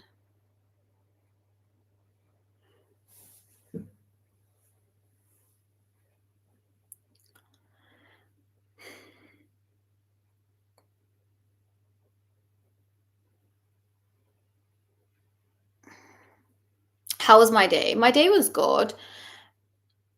Yesterday, I went to I was just pretty tired, I guess, for the first half of the day. Yesterday, I went to this outdoor Halloween thing, and it was so scary. It was like this old abandoned forest, and they had all these actors jump out and scare you.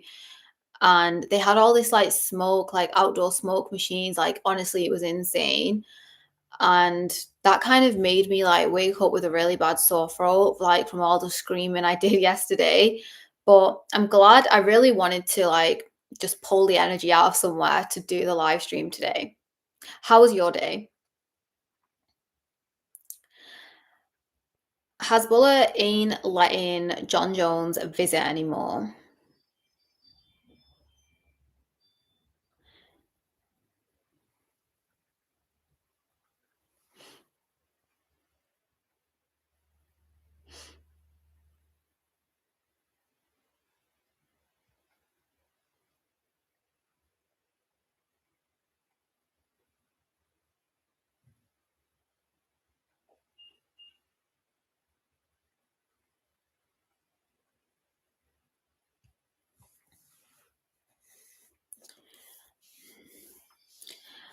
Hasbulla isn't letting John Jones visit anymore. Is that where yeah, I think that video was really awkward. Like what the heck was going on? Like what was going on in that video, honestly?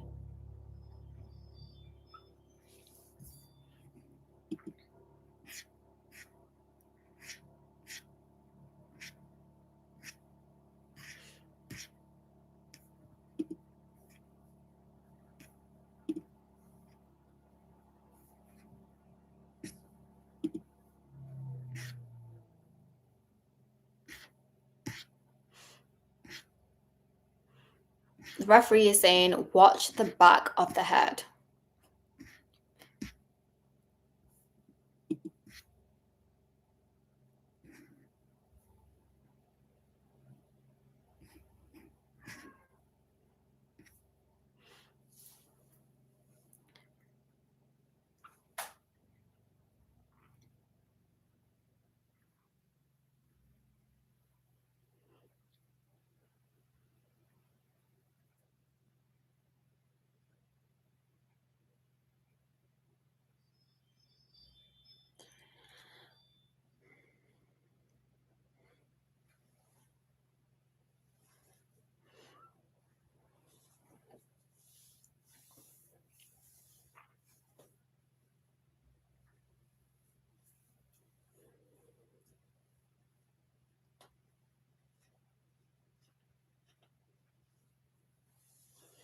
This looks like it's going to be a really tough fight.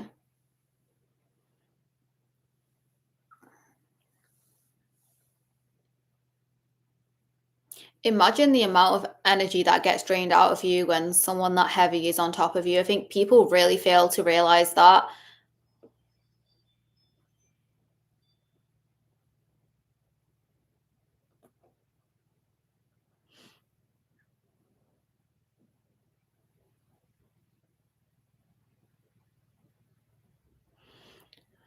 Yeah, I'm thinking Almeida is trying to get the arm triangle here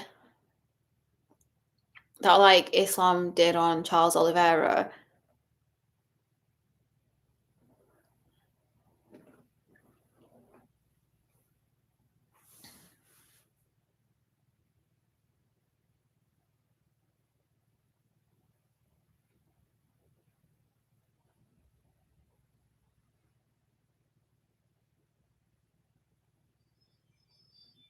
I think Volkov is going to get up.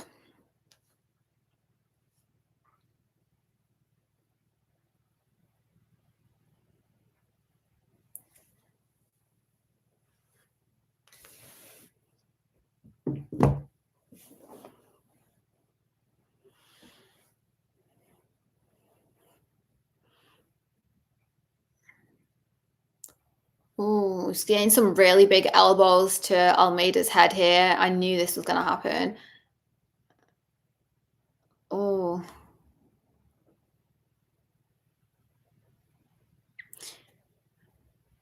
Yeah, Abdul Rozik is the one I was trying to talk about earlier. I swear in the last video I saw of him, he's like grown up so much. So I don't think him and Hasbulla could even like fight again.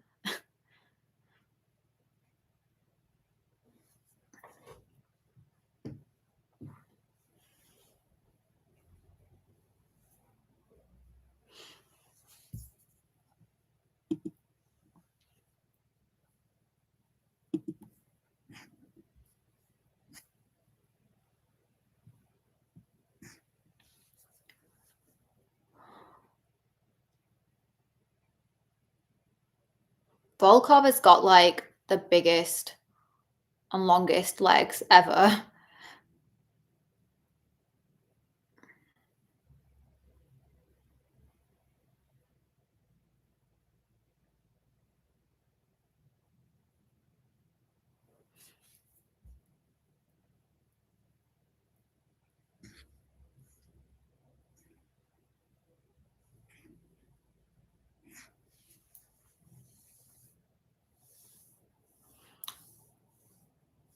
So it's like 10 seconds left.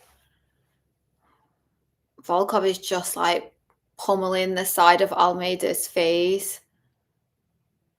Yeah, I think Volkov is probably just done enough to like switch that round in like the second half of it and kind of win it. So I think the first round will probably go to him in that sense.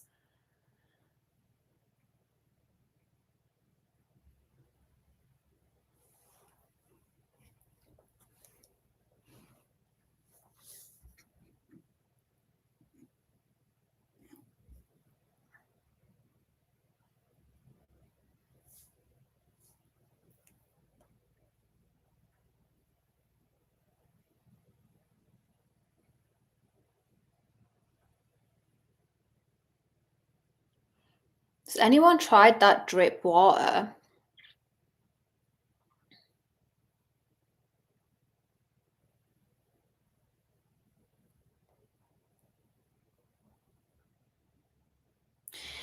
I do think we missed a big fight between John and Tom. Yeah, 100%.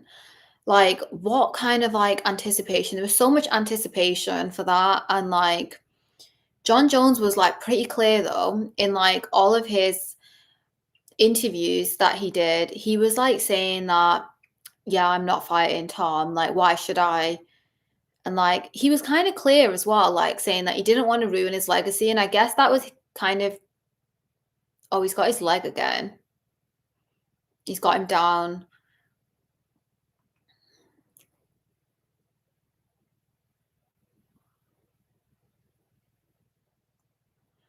So yeah, I think Tom Aspinall, well, John Jones was just, I feel like he always was kind of clear that he didn't want to fight Tom Aspinall, but then Dana White was saying that like that wasn't the kind of person John Jones was and that he was going to like fight him.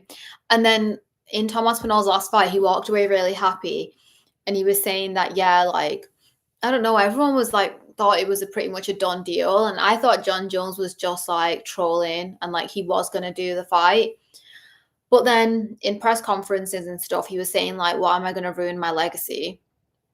Because why would he want to ruin his legacy and like lose to someone after the kind of career he's had? Why would he like want to ruin it and just end his career on a loss? So yeah, I get it from his side. But then he was saying that he wants to fight on the White House card, and and Dana White was like, no, you're not fighting on the White House card. I can't rely on you. And Conor McGregor wants to fight on the White House card as well. Like, it's so like it sounds really cool, but they're probably gonna just do like a fight night at the White House. Like, they obviously won't be allowed to have like fans in there.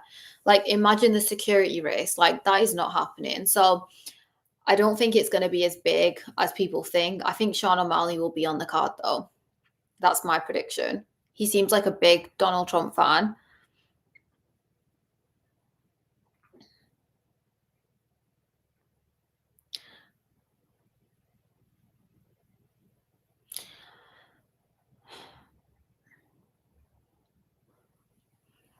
So yeah, I don't think John Jones is, yeah, I don't think he'll fight again.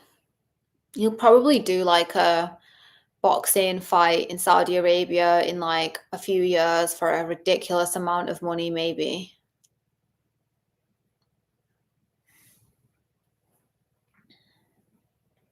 Check out Bader Hari. I will check out him. I've not heard of that fighter before.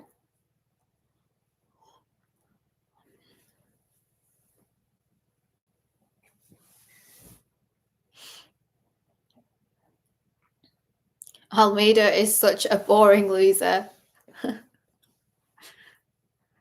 I get what people are saying, but at the end of the day, you have to appreciate the strength and skill that they have in order to be able to like handle. Like, imagine handling a man. Like, how much did it say he weighed? Like 240 something pounds. Like, imagine having the strength and skill. Oh, the referees literally, I knew it was going to be, oh my God, why have I forgot his name? Another takedown though. Like, what do you expect? Why is this referee's name just like completely slipped my mind? Like, I've said his name a million times, but he's the same ref that broke up Hamzat Chimaev and Robert Whittaker's fight, and I do think that was kind of unfair. Like, he literally broke up that fight when Hamzat Chimaev was like really dominating him, and I did feel like it was a little bit dodgy. And he just did the same thing again, and then Almeida just went for another takedown. So like, really, what is the point? It's just a skill. It's a skill thing. If you know you have a superior wrestling skill than your opponent, like, why wouldn't you use it? And why wouldn't you use it to tire your opponent out? It's as simple as that. Yeah, I think it's, look at the ground control time. Like, he's winning the points here for sure. There's 30 seconds left of this round.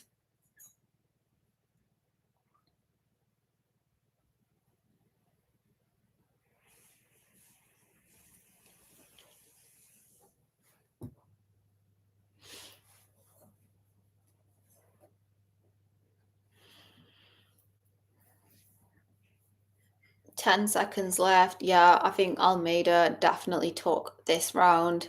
So it'll all go down to the last. Why is the back of Volkov's neck like bright red?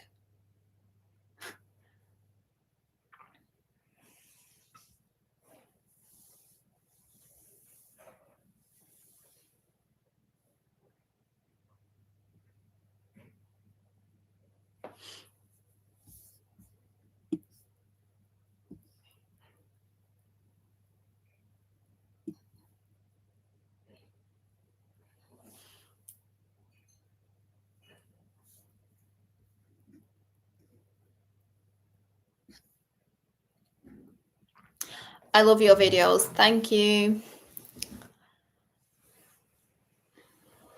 Honestly, with YouTube, I'm just trying to do something different. I feel like a lot of MMA YouTube channels are all just about predictions and picks, and like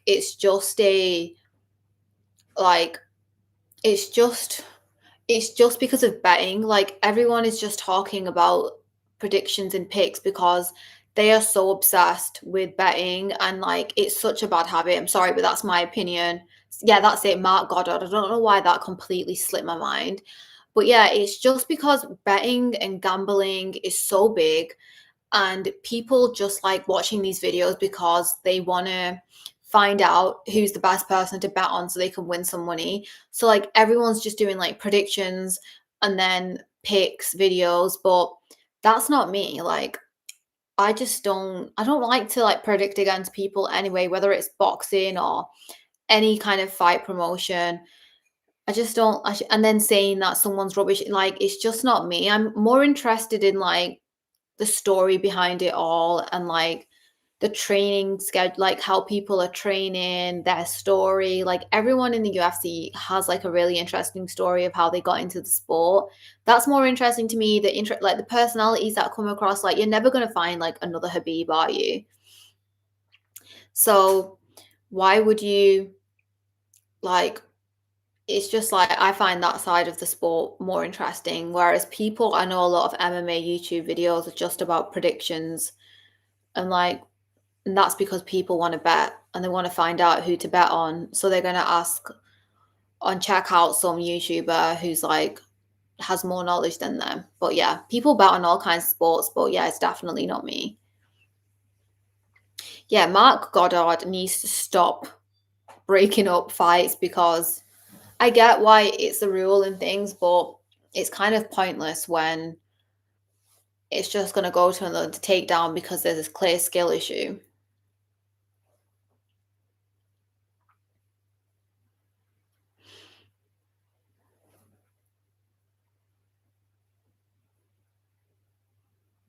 It's so true, that canvas is so like it's full of blood, like so disgusting. Like, isn't that unhygienic? I used to always think that after every event, they were gonna like change the canvas, but I guess it's not that easy to do.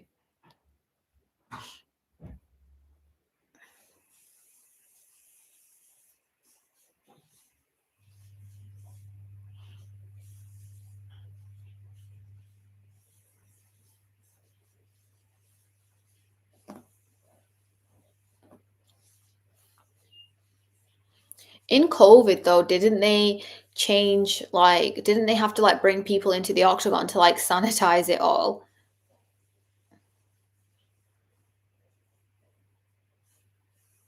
So yeah, Almeida is just basically using his grappling here and wrestling just to control it.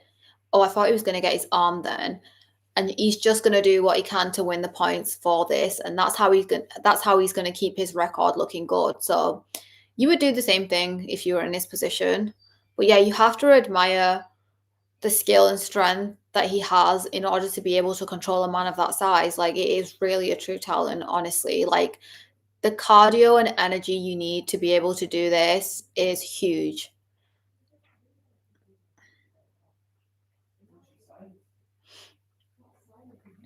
You need to add some background music and it's going to be perfect. I haven't even considered that. I didn't even know people do. do that. I will definitely think about that for my next live stream. This is like my first time live streaming and I already had a technical issue. I hope my sound is okay because my stream just cut and I hope the sound is like still connected to this mic and whatever because I'm just using YouTube to live stream this. It's like my first time and I know a lot of people use like different software, but I hope I get better at it.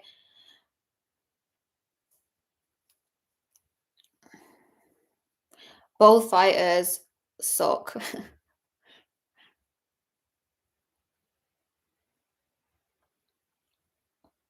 Dana needs to cut Almeida because Mark Goddard just went, stop. Like, did you see that? He literally like slapped his hands on the back of the fighters and was like, stop. You're not doing this anymore. It's Volkov's ear, like,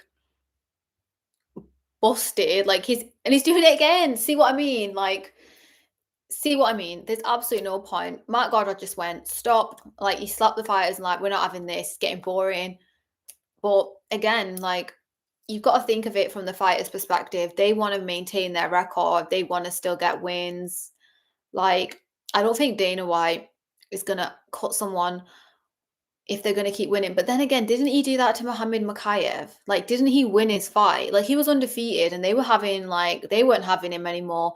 And like, people were saying it was because like they were fed up of him being boring and getting like decision wins. But apparently it could have been something else though. Apparently someone was saying like it was something to do with his attitude, not because he was a boring like wrestler. Like something happened backstage or something. I don't know. Talk something about Quillen Salkill's knockout. Yeah, I think Quillen Salkill's knockout was absolutely insane. Like it was so brutal. The arena is already quite quiet. Like the fans in Abu Dhabi are not the rowdiest, and that brutal like head kick just like put him straight to sleep. It sounded awful. But yeah, I think Quillen is definitely got a lot of power. He is definitely someone to look out for in the lightweight division. And he's definitely making the lightweight division interesting because, as I said earlier, ever since Islam left the lightweight division, the UFC's lightweight division isn't as interesting. It's not as competitive. We just have Ilya there as champion pretty easily. Charles Oliveira, I feel like he's not that bothered anymore. I feel like he's had an amazing career, but I don't think he's that determined anymore. I feel like he's just doing it. And I think he said that recently that he was like on the verge of like quitting.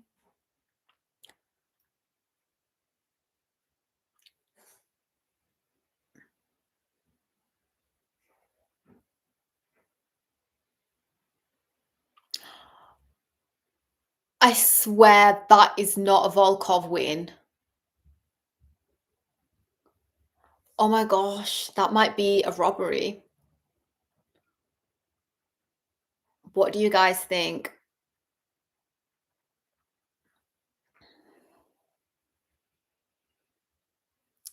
Does anybody else think that was a robbery?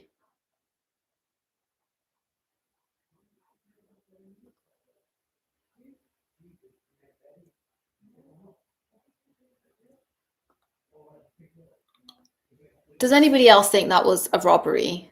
I feel like I feel like Almeida had so much control, and I thought he was winning the ground control points for all of that second and third round there. He got so many takedowns.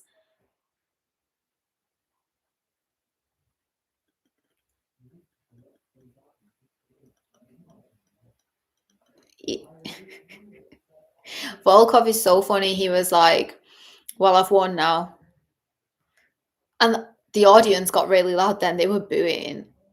That's really strange. I think DC even just said something there about it, like it's like kind of felt a righteous robbery. Almeida, if I was Almeida, I'd be absolutely fuming right now because I would be thinking, how the hell have I just given all of my look at the scorecards.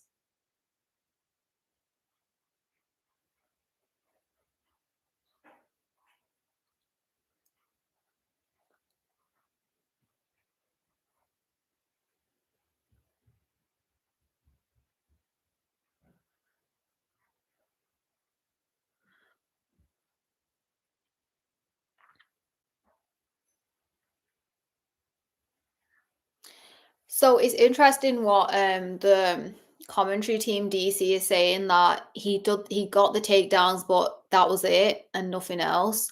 Oh my god, I swear that was Abdul Razik there on the side. Like, is he gonna fight with Hasbulla?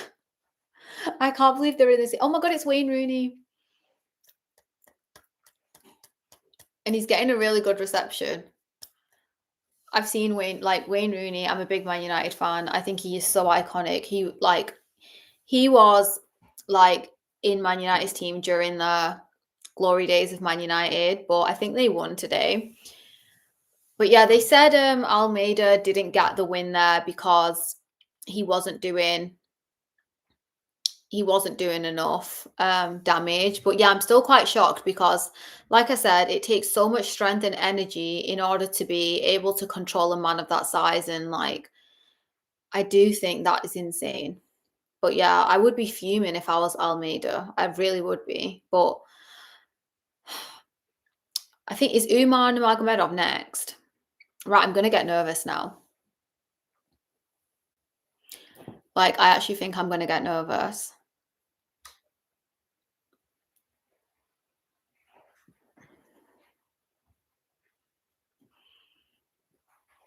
Jack Maddalena looks a little bit like Conor McGregor in that ad shot they just did.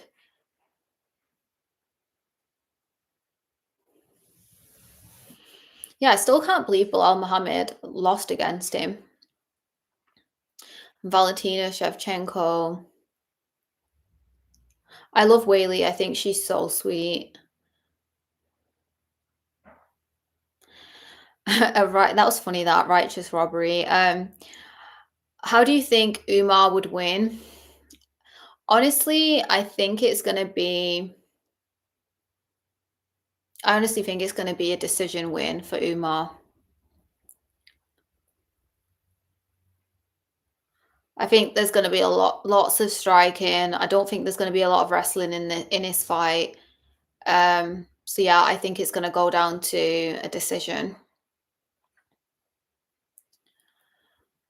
Volkov is a giraffe.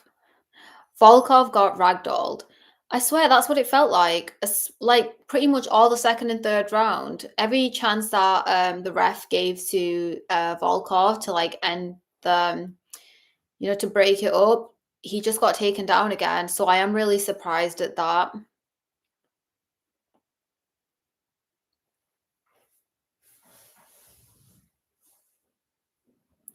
So Islam Makhachev's fight November 15th, so we're like maybe 3 weeks or so away from that.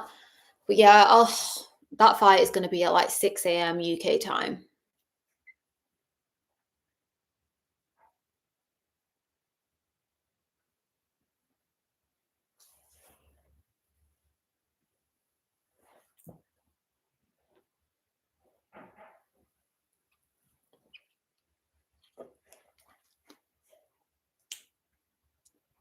I feel like this card is moving on faster as well.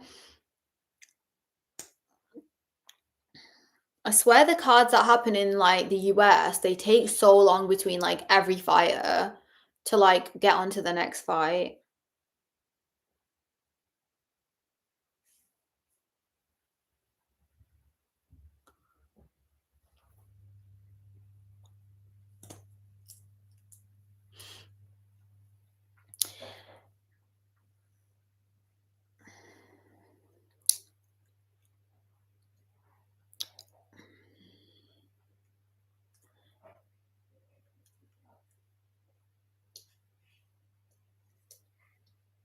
Mario Batista, is he from the US?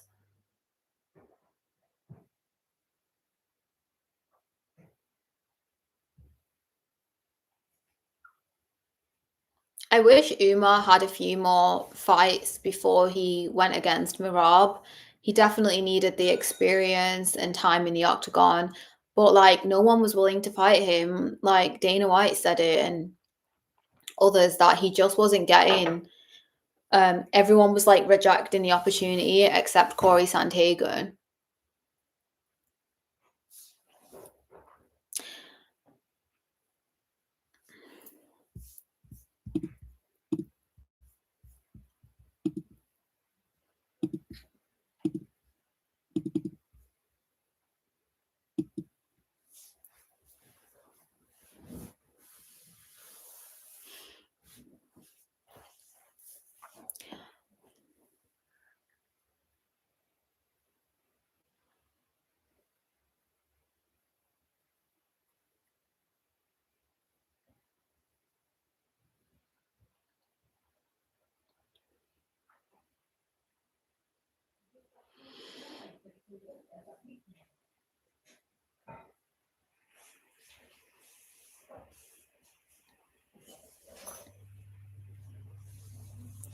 What is Sean O'Malley even doing these days? I feel like he's more focused on he had his second chance against Marab and he lost again.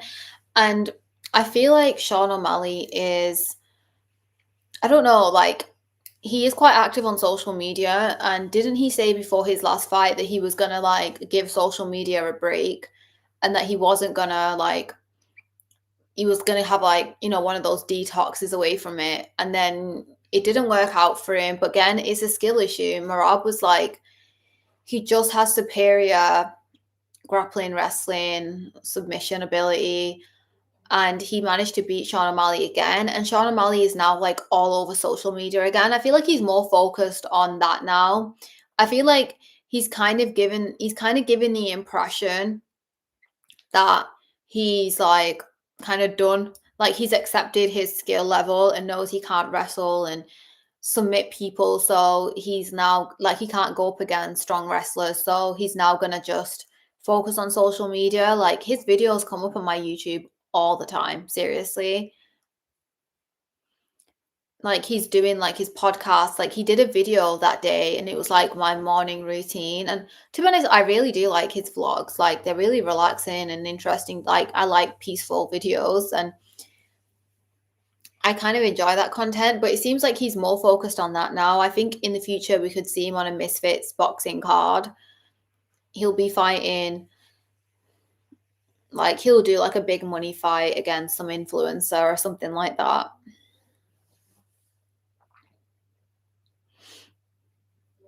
Is Umar fighting against O'Malley? I hope so. It'd be a really good fight to see. I remember Sean O'Malley when he was champion, he said that he didn't think that Umar Nurmagomedov deserved to fight him because Umar Nurmagomedov wasn't a superstar, and that Umar only deserved to fight him when Umar became a superstar, which I feel like was kind of the wrong thing to say. So Umar's making his walkout and he's wearing his big white fluffy Dagestan hat.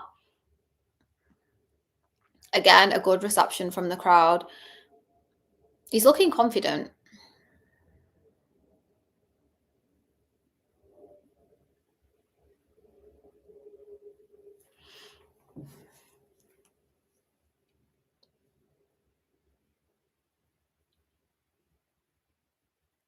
It definitely had to be tough on Umar to, lose that unbeaten, undefeated like tag on his name. Like this pressure you must have being Habib's cousin to like never lose. It must be absolutely insane.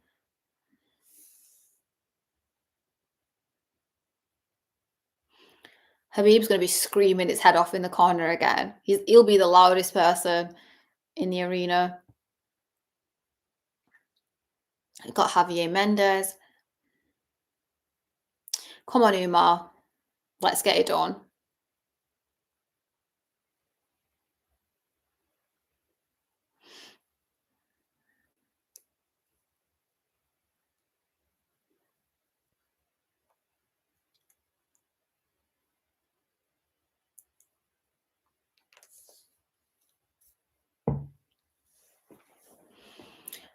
Oh, was somebody asking if Umar's fighting O'Malley now? No, not today. I meant in the future. I hope he does. Right now, he's fighting Mario Batista. Yeah, Umar's looking confident. He's pacing around the octagon. Come on, Umar. He really needs to get a win here. Why haven't I still seen Hasbullah?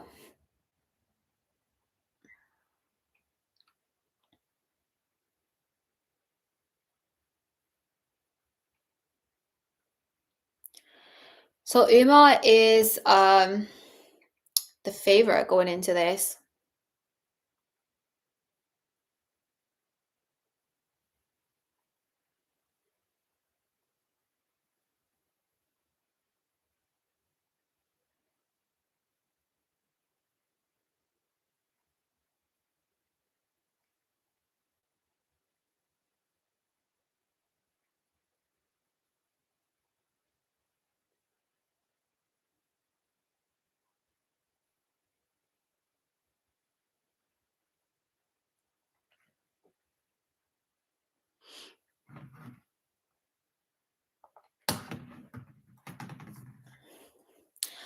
I don't think Umar needed more fights. He broke his hand and still went close to winning first 2 rounds. And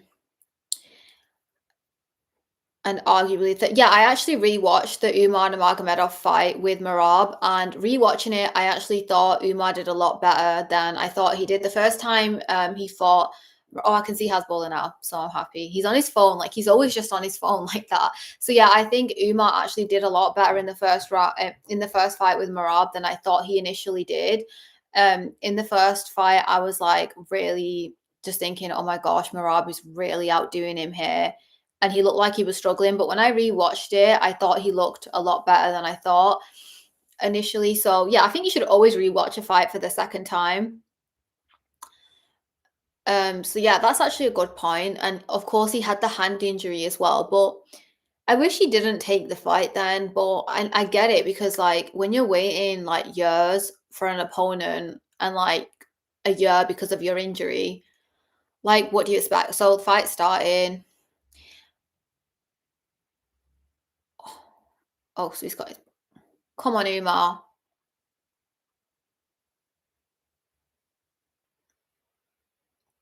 Umar's got Batista's back. Oh my gosh, the whole crowd is chanting Umar.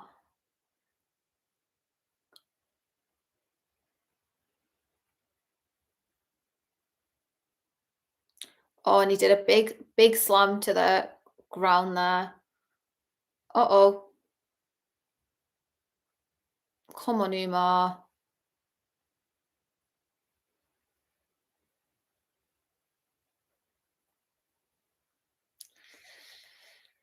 Come on, Umar. What is going on? Oh, so much pressure. So much pressure.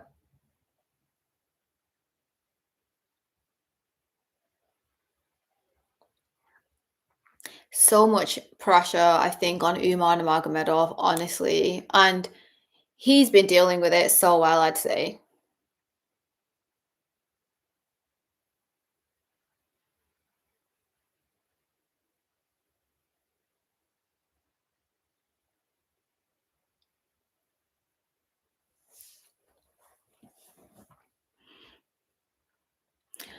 They're talking about when that video of Dustin having Habib in a guillotine, and Habib started being like really relaxed about it. Yeah, I think that is such a big skill, being able to like completely remain calm in those kind of situations. Come on, Umar. Come on, Umar.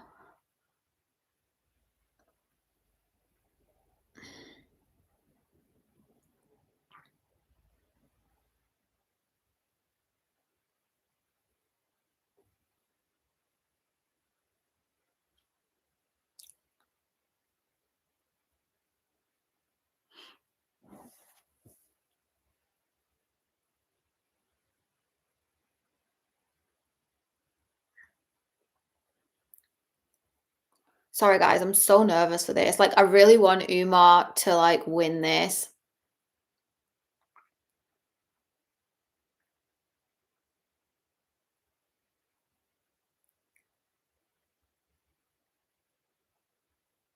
Umar Nurmagomedov was saying as well at the press conference that he hoped this fight would be a contender fight.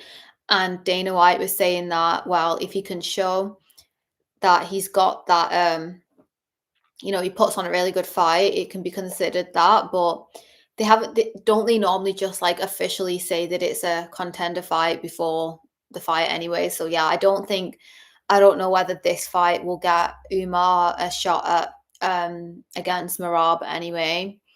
I think we'll probably see him have like a couple more before that happens. I don't know. I don't think it should happen. Like who else would be a contender then? Umar is the rightful contender, to be fair, because Sean O'Malley lost again.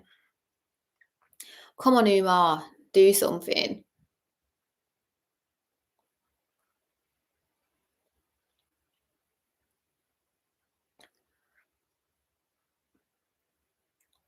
Umar looks shattered as well.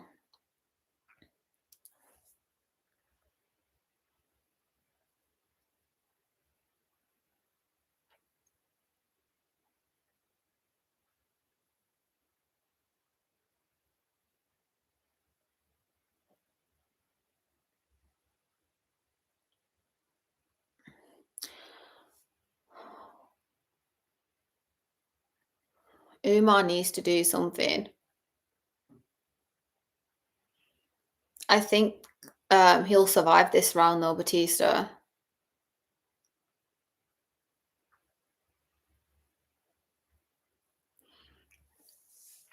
You definitely do have a much quieter crowd in Abu Dhabi, don't you? You can hear Habib more than anyone.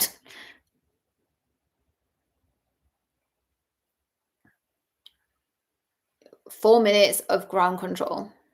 10 seconds.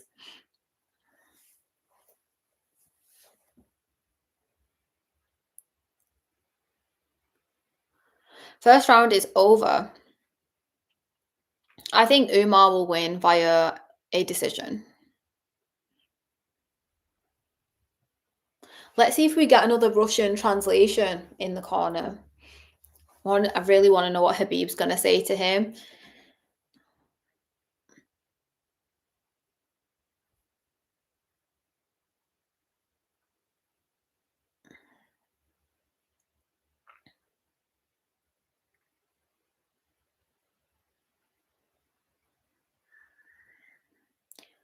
They're not telling us what Habib's saying this time. Oh, now they are.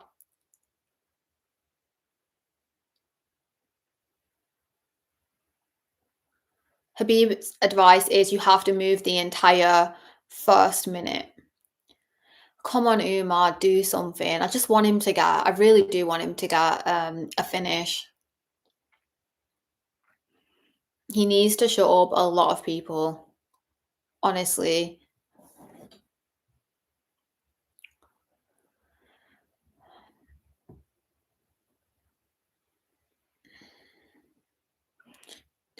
Do you like Dean Winchester from Supernaturals? I don't even know who that is. Is Supernaturals a TV show?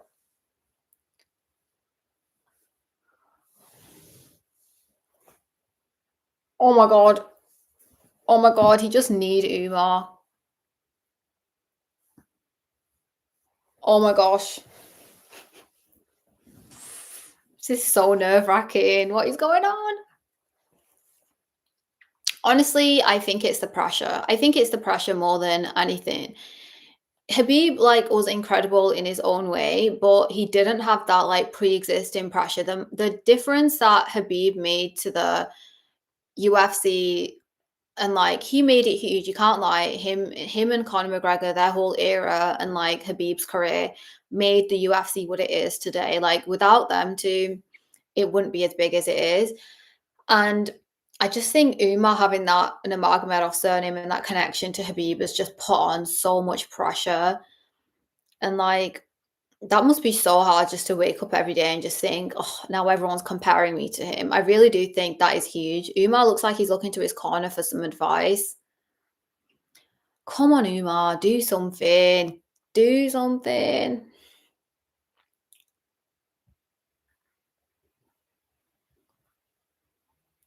I swear you never see anyone doing these like rear naked chokes anymore. Really, it'd be cool to see Umar get one. I don't think anyone's had one all night.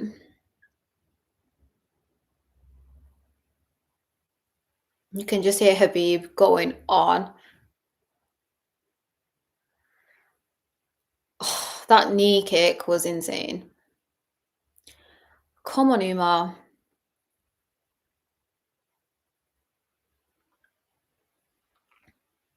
You heard the commentator, you don't win by takedowns and ground control. Yeah, but in the past, I get that. But in the past, we have seen fighters get the win because of that. Oh, come on, Umar. Sometimes I feel like Umar's legs aren't long enough. I feel like should he not be in the flyweight division? Come on, Umar.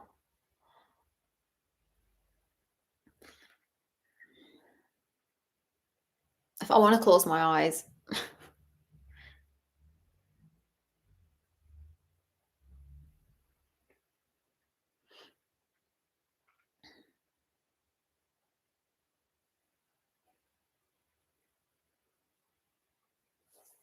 Even Islam has those moments though in his fights where he just like something happens and everyone panics, like including myself. Like he slipped in one of his fights, didn't he? And I think was it the fight with Dustin?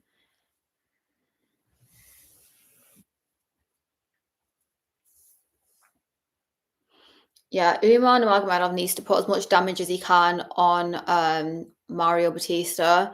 He needs to win. The judges are a bit different this time, so people can't complain. Come on, squeeze.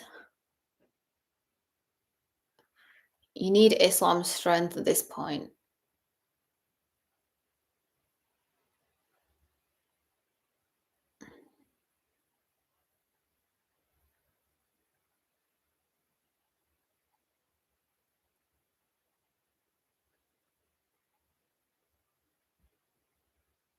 Mario Batista is really fast, though. I have to say, he's a really good fighter. Again, I think that means just bantamweight is just so much more of an interesting division as well.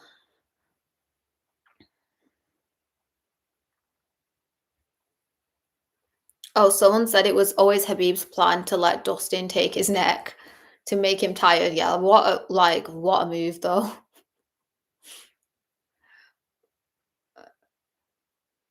Oh, come on. I feel like Umar needs to be in flyweight.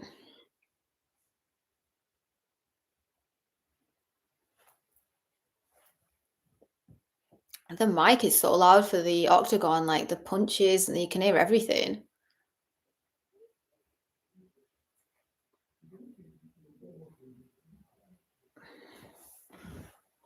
Oh, oh, that was a really good kick from Umar. Come on, Umar.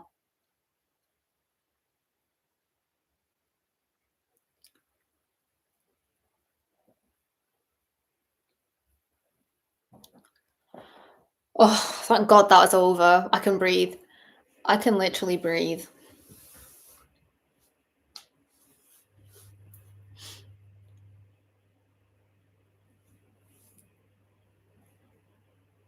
It's such a sigh of relief when that round is over.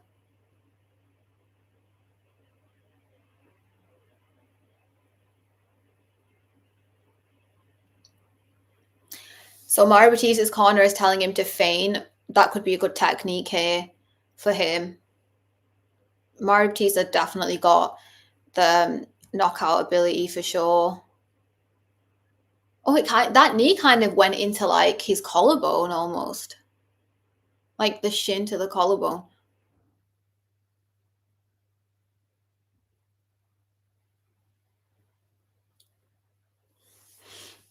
What is going to happen in this final round? I can see Hasbulla sat next to Dana White.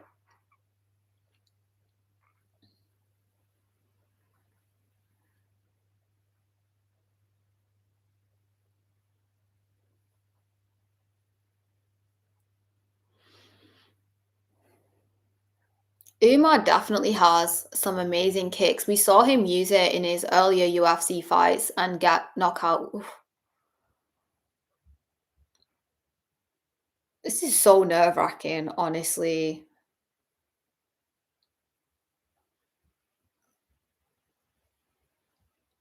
This is so difficult to watch. Come on, Umar, do something. Oh,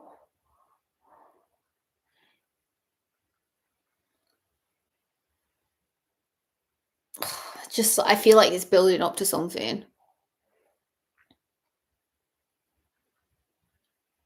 This has been a really intense card so far, hasn't it? Come on, Umar, do something. Oh, oh, got his nose then.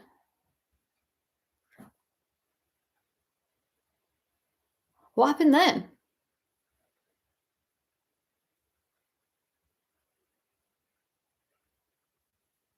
Oh, so there was like a head bump.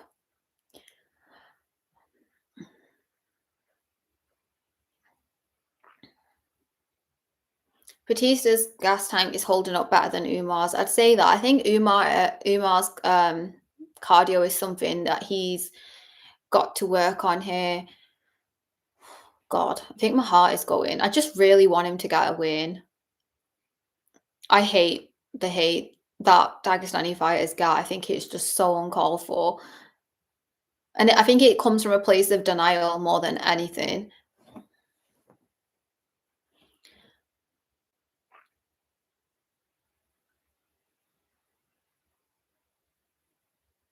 The crowd is chanting Umar again. Come on, Umar, that definitely has to give him some power. The fact that everyone is chanting him, just get him. Do something. Uh-oh. What is this position?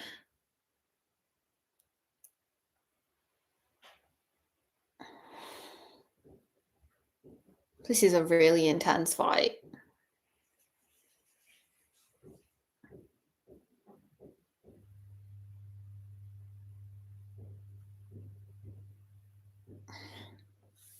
Oh my gosh, I'm ready for this fight to be over. I don't think I can take anymore.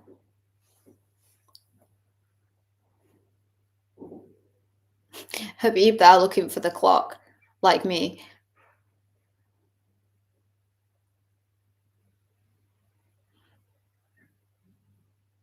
Why has Umar not been able to get a finish like before? I think obviously it's just him coming across tougher opponents now. It's easier for fighters to get those kind of knockouts in their beginning in the UFC, but you're only going to come across tougher competition. You need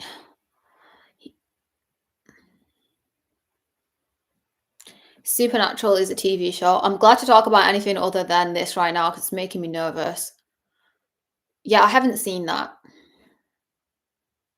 Come on, Umar, you've got 1 and a bit minutes. He's really good, Mario Batista. Really good defense. Those claps made it sound like there's 10 seconds left. Whoever did that.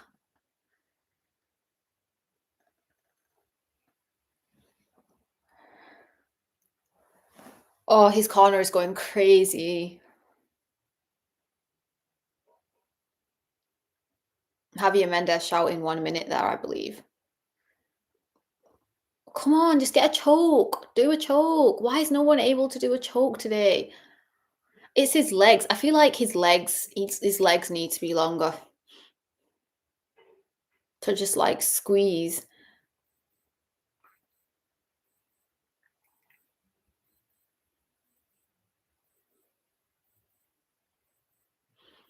We've only got 25 seconds left. Anything can happen.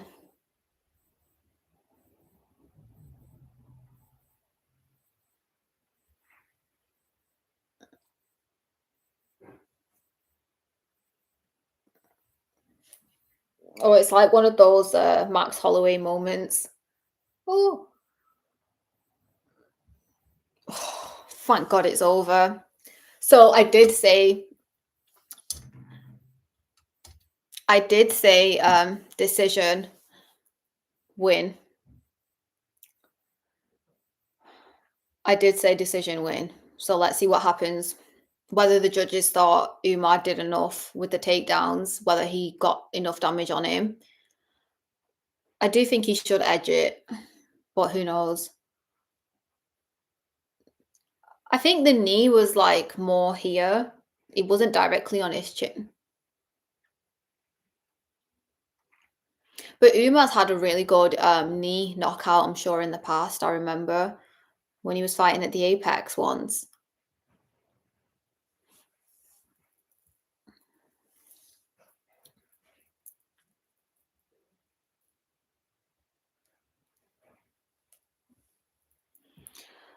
Oh, thank God that's over.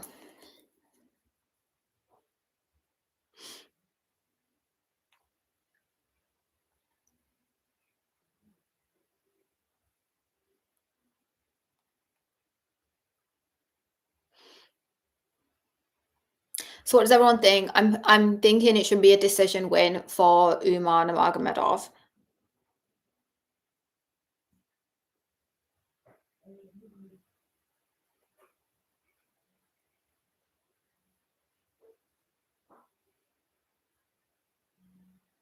Umar got the decision win. 30-27. Well done, Umar. At least you got through it. This will bring his confidence back as well after the loss against Marab. I think this is definitely, again, a good fight. It went the full 3 rounds. It's good for his experience. It's good for his cardio.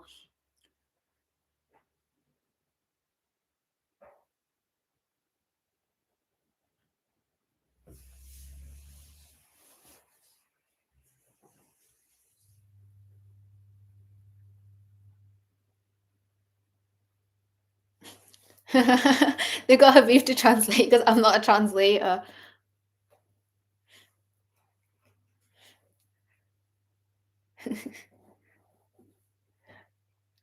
Every moment between Habib, and DC is absolutely hilarious. Like, you can watch all the compilations on YouTube, and they never stop being funny.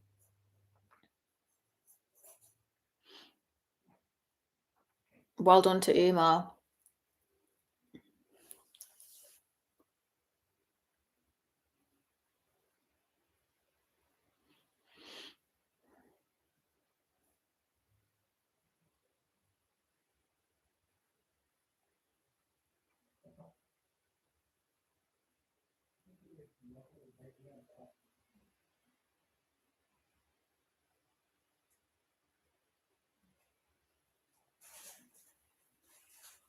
Oh, I feel really bad there.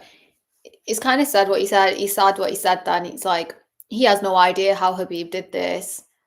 Like, he said he feels like an amateur in this game.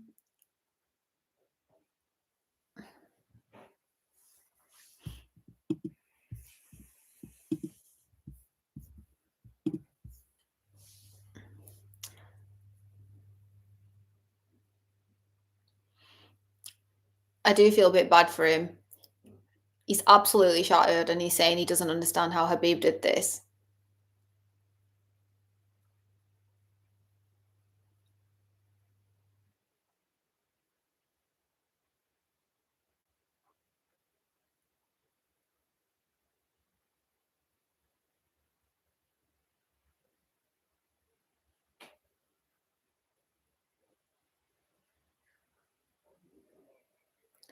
Umar is saying he'll be 100 times better. He really still wants the belt.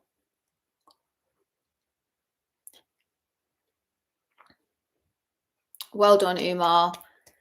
No, he showed really good heart. You can tell he absolutely tried his best, but it really is that pressure. He did talk about that just then in his Octagon interview with DC. There's just so much pressure. And like, I do think if he got the title shot when it was Sean O'Malley, he definitely would have beat Sean O'Malley for sure, for a fact.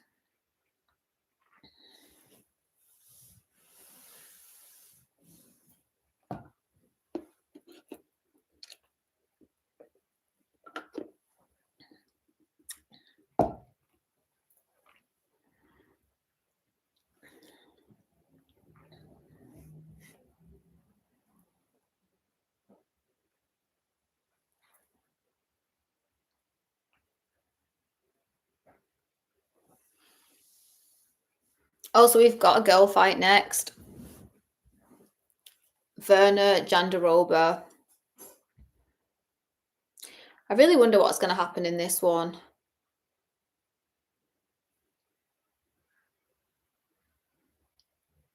Mackenzie Dern's body is absolutely incredible. Like, her muscle tone is just mind blowing.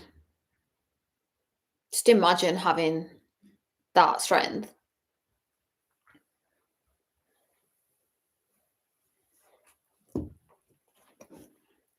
Does anyone else find that music that they put on just before the main event like really draining?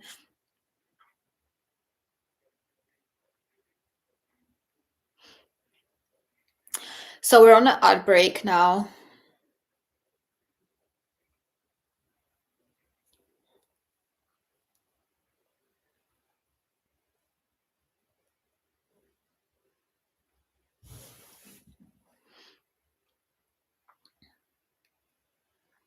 But yeah, I'm glad Umar got the win. I think it will do good for his confidence overall because he did have a loss, and if he got another loss, that would have just felt awful for him. So yeah, I think it's good for him in that sense that he'll get some confidence back. Going the full 3 rounds is only good experience for Umar as well. It'll help him learn the level of cardio he needs. So it's only good for his experience, to be fair.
Mackenzie Dern's body has changed so much from like her earlier fights. Like, I just can't get over her muscles. Like, her shoulders and arms are huge. She looks so incredible, honestly.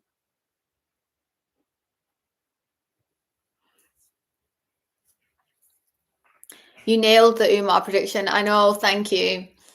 See, maybe I should do the predictions. Maybe people should listen to my predictions. Oh, thank you. People are too kind. But yeah, I think I just knew that like this is going to be like it's been quite a bit of time for Umar since his last fight.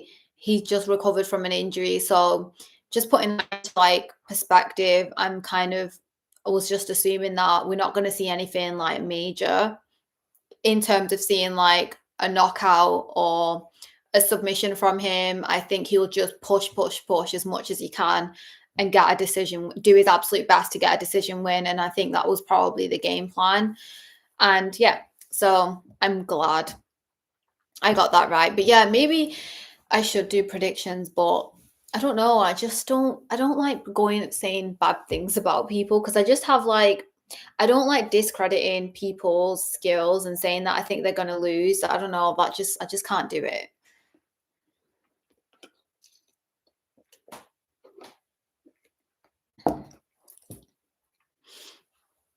Natasha looks better than Dern. No, I don't think so.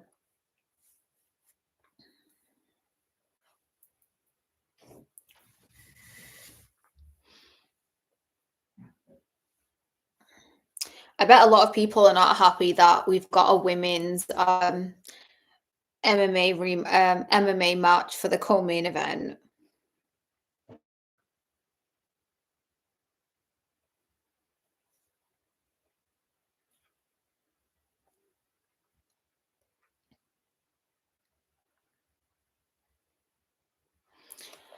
I still think Mackenzie Dern is going to get the win in this fight. She just looks absolutely ruthless. Just the way she trains, her like jiu-jitsu skills seem incredible. I don't know, she just gives me a bit more confidence going into this. I feel like she might get the submission here. Who do you think would win in a Umar versus Marab rematch? Oh, honestly, it's such a good question. Obviously, I'd like to say that I think Umar Nurmagomedov would win. But I just think that he still has a lot to learn. Like, I think he just needs more experience. I think he's kind of discrediting himself a little bit because he's not getting as decisive victories. But I think that's because he was getting all of these like not quick knockouts and finishes, and then nobody wanted to fight him. So he's had such a big long break in his career where he was just constantly training and nobody wanted to fight him. But I think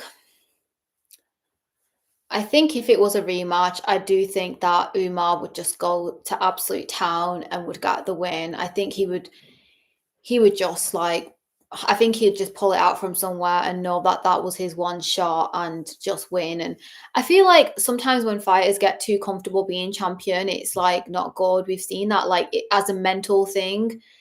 They end up like, and I think Marab is kind of just like everywhere. He might have let the champion mentality kind of get to him a bit much. So I think Marab being a bit overconfident could go against him in the future rematch as well. So yeah, I think Umar would win in a rematch. I think the fact that he went 5 rounds with Marab in the first fight was also good experience because he's probably learned so much about Marab's game and the way he likes to fight. So he'd know what to prepare for better the second time.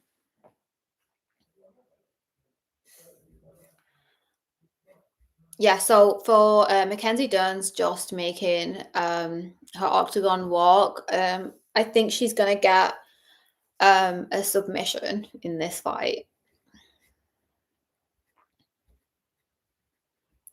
Yeah, I just can't get over her arms. Like her physique is incredible.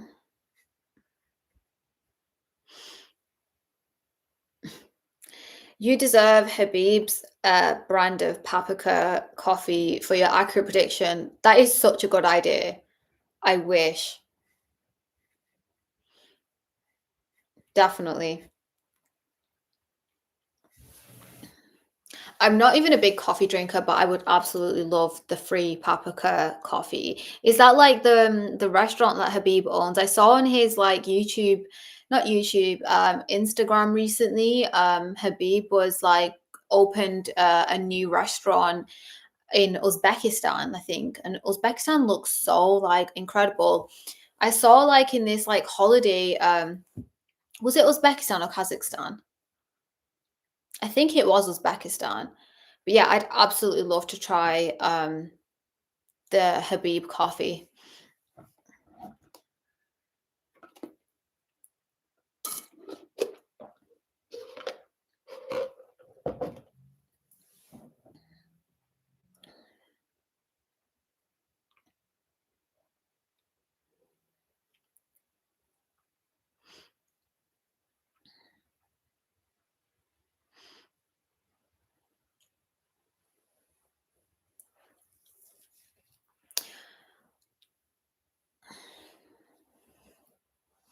People do really discredit a lot on YouTube. I've seen like women's MMA, but honestly, I think the women put on such good fights. Like they get so bloody and so intense, and like their wrestling skills just be they can even be better than the men's. Honestly, the women I feel like get so many submissions, and I'm upset that we've lost some like really good female fighters like Molly McCann, like really fun personalities in the UFC, like for women's MMA. And like I was so disappointed that she decided to retire and like she's gone to boxing. Like, has she already had her first like YouTube influencer fight? I think she already did it on the Misfits card. Or was she having like a professional? Like a professional Was she doing like a professional fight? I can't remember. I don't know if it's already happened or not, but yeah, I was really disappointed that Molly McCann decided to quit. I know she started losing, but she was like so iconic and she was always getting that spinning like back fist knockout. Verna's making her octagon walk now.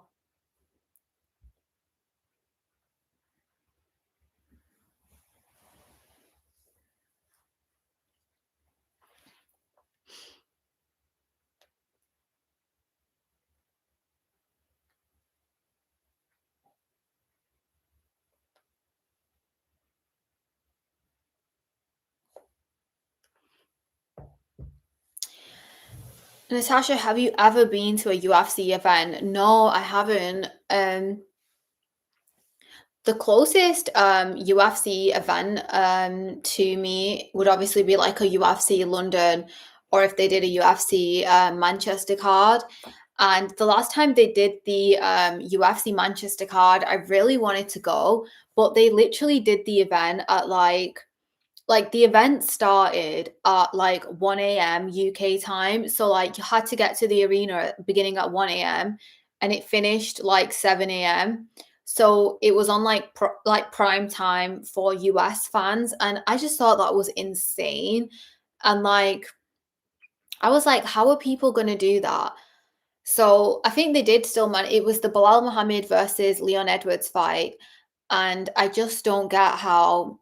I was just like, and I couldn't like. I would be prepared to do it, but like I couldn't find anyone that wanted to like was willing to do it and was as big a fan as me to like be willing to stay up, like go to an event at 1 a.m. and stay up till like 7 a.m. in an arena, and it just feels so dystopian. Like watching a fight in person that like late and early and then like coming out of the arena at like 7 a.m. like your entire sleeping pattern just honestly gets wrecked. So I really wanted to go to that one. I was close to going to that one, but honestly I couldn't find anyone that was willing to do the 1 a.m. fight start time till 1 a.m. till 7 a.m. Honestly, it's insane. If they did it at normal time, I definitely would have gone. And my prediction for that one was right. I knew Bilal Muhammad was going to beat Leon Edwards. So Verna is 37. She still looks incredible though, and um, Mackenzie Dern is 32. Yeah, I do think Mackenzie's gonna get a submission here. So Bruce Buffer is about to do his introductions.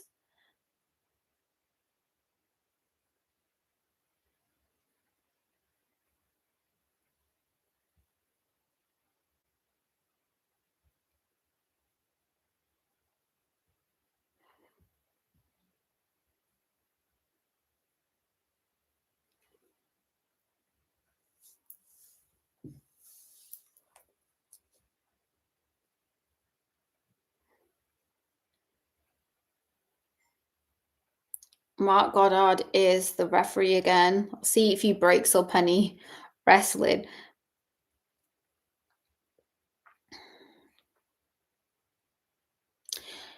I'm waiting for Whaley versus Valentina Shevchenko. Yeah, me too. I'm really excited for that fight. It's the co-main event for Islam and Jack Maddalena.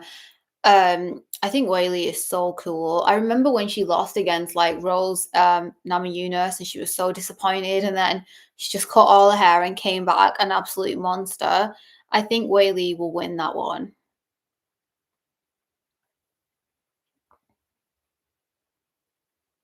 And it's cool that they have a representative for East Asia in the UFC, like Whaley, because it's insane. Because I've always thought how like mixed martial arts or martial arts in general did originate from like that part of the world, like East Asia, and East Asians aren't even like they're not really dominating, are they, in the UFC or like in the MMA promotions? And I've always wondered like why is that? Because didn't isn't that where it all started? Like where mixed martial arts and all these different styles of fighting, didn't they all come from that part of the world? So why are their fighters not dominating in the sport? But it's cool that they do have a female representative, and Whaley's doing amazing.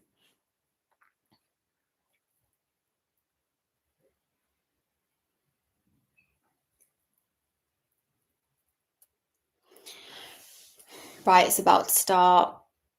I'm hoping we see a first round submission.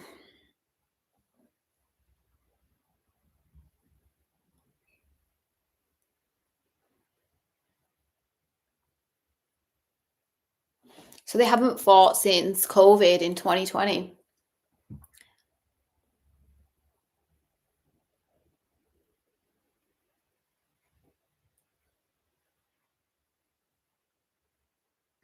I mean, face wise, Natasha is better than Dunn.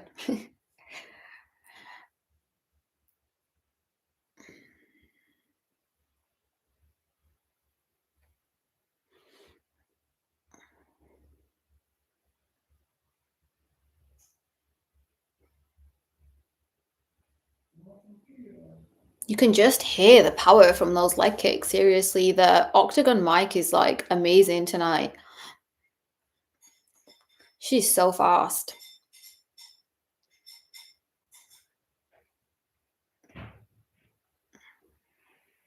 Dern looks really comfortable. She's really fast as well. See, I just love the women's fights. I don't know how people discredit them.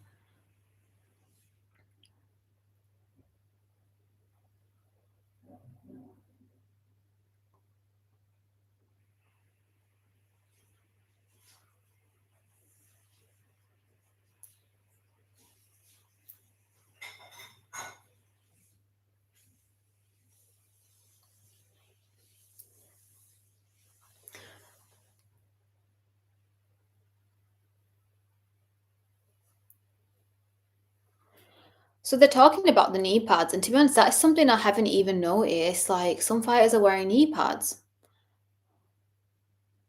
Is that not like cheating though? Oh, that was really good from Mackenzie. She just threw Jandaroba off her. Oh, that was a really good strike, straight in the face.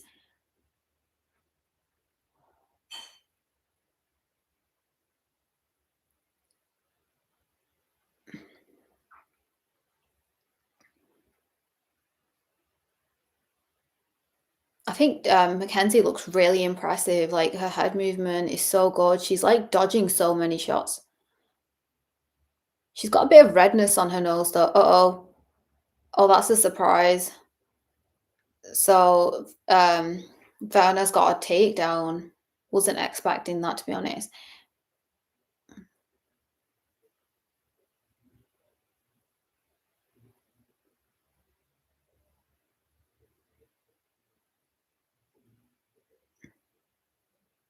Yeah, the glove was like about to come off. Also, didn't they change the gloves back to the original ones after like making that big fuss about how they're gonna have like the brand new UFC gloves and like none of the fighters even like them.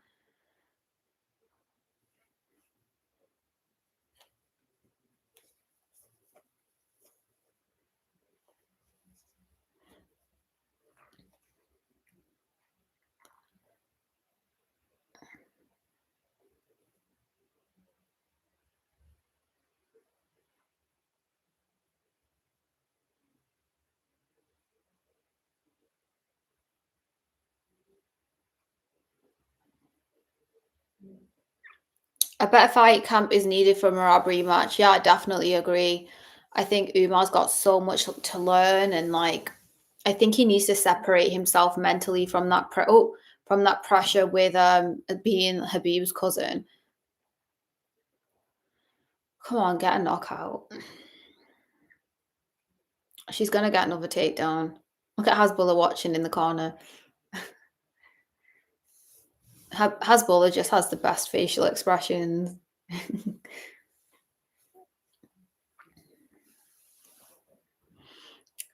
Habib owns that restaurant in Uzbekistan.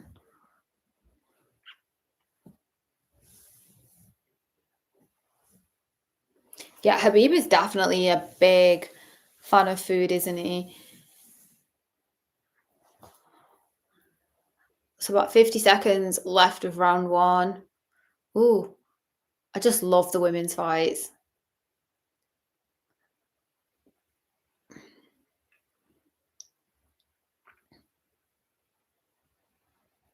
Those strikes that she did to her while they were on the ground were so fast.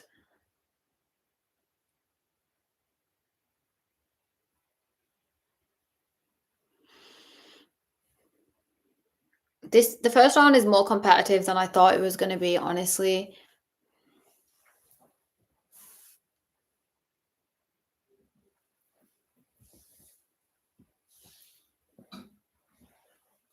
Dakota Dicheva is my favorite. Yeah, she's really good.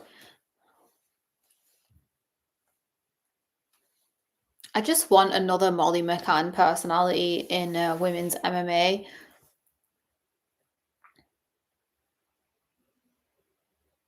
I think PFL have some good female MMA fighters.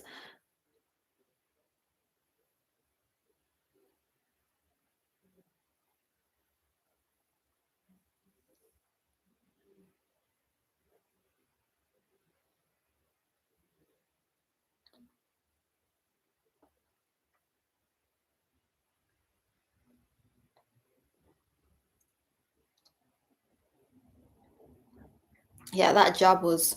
They just showed the replay and Verna started laughing. She took that pretty well.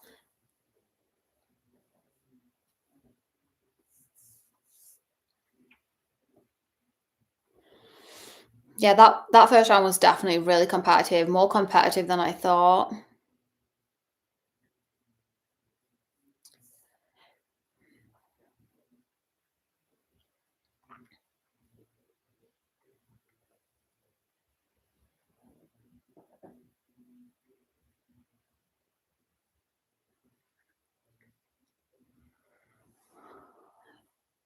Mackenzie's hands are so fast. Come on.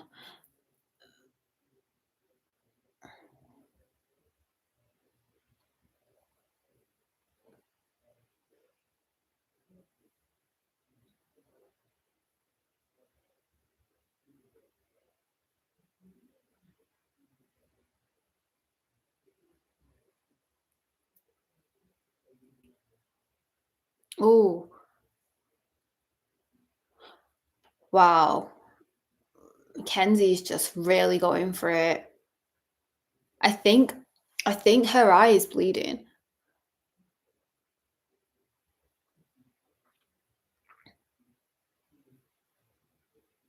Oh, wow. These girls are so powerful. Wow.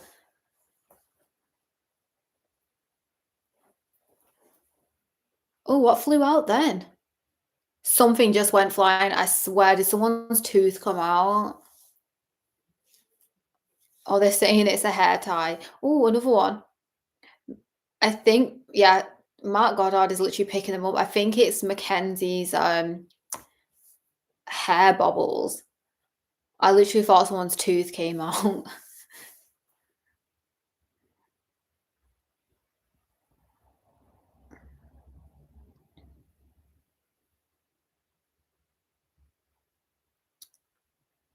Uh-oh. Yeah, Dern shouldn't have, like, let herself be taken down then. There's another pink hair tie on the floor.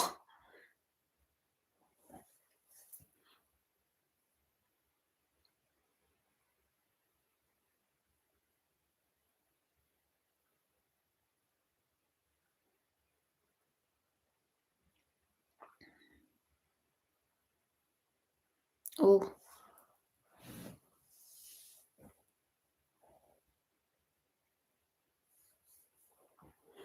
Mackenzie's back on her feet.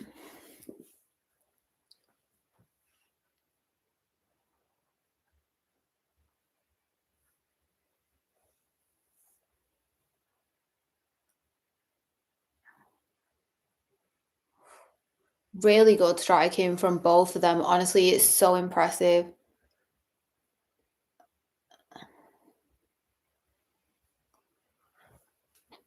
Ooh, another hair tie. Her entire hair is falling out. Like they didn't do a good job. She must have really long hair. She needed different braids for this for sure. It's not tight enough. And honestly, as a girl, that can be so distracting when you're doing something physical and the back of your hair is like waving around anywhere. It's such a distraction. And I think that can affect you, honestly. If you haven't got long hair, you won't have any idea what I mean.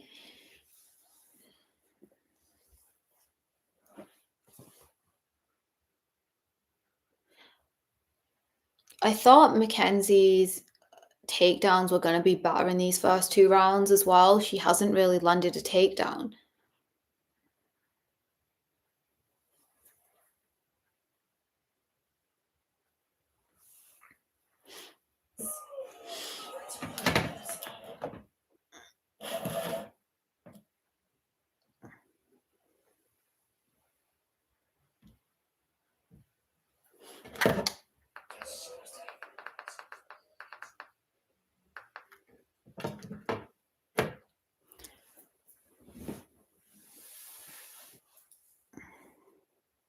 I really did think Mackenzie was going to do a better job of the takedown. So there's 30 seconds left of round two.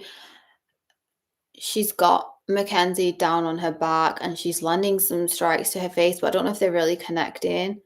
This is a good fight so far, but I didn't think it was going to be as competitive. For 37, Jandaroba is doing incredible, honestly. Are they both going to get on their feet? She's letting her back. She's literally helping her back on her feet for the last 10 seconds.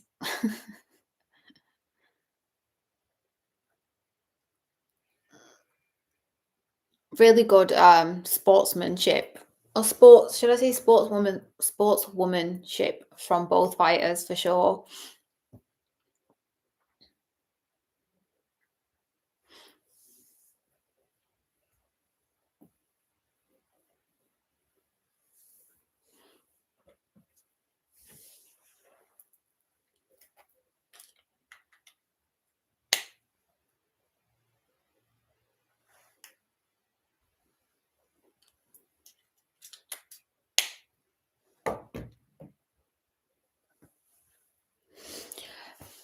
I think UFC Abu Dhabi so far has been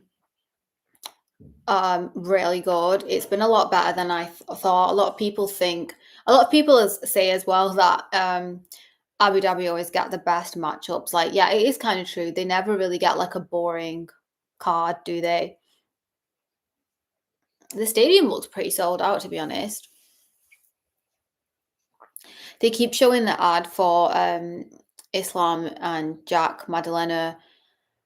Honestly, that just makes me so nervous. Moroccan fighter got flatlined by Australian guy. Is that was that guy Moroccan from before with Quillen? Yeah, that was insane. That was a horrible, brutal knockout.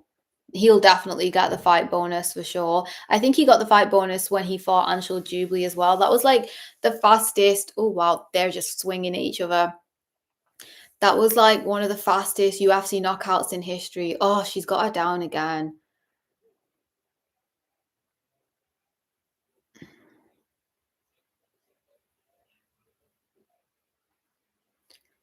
It's not Moroccan, it's an Afghan. Oh, okay. How many UFC fighters are from Afghanistan? I think that's quite an interesting statistic.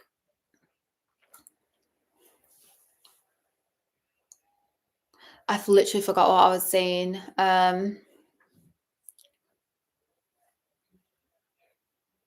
Someone should have got Mackenzie's hair in her corner and tied the bottom of it so it would stop like swinging around at the back. Because honestly, as a girl, you'll know how distracting that is when you're trying to do anything physical. For Werner, it's easy because she's just got short hair.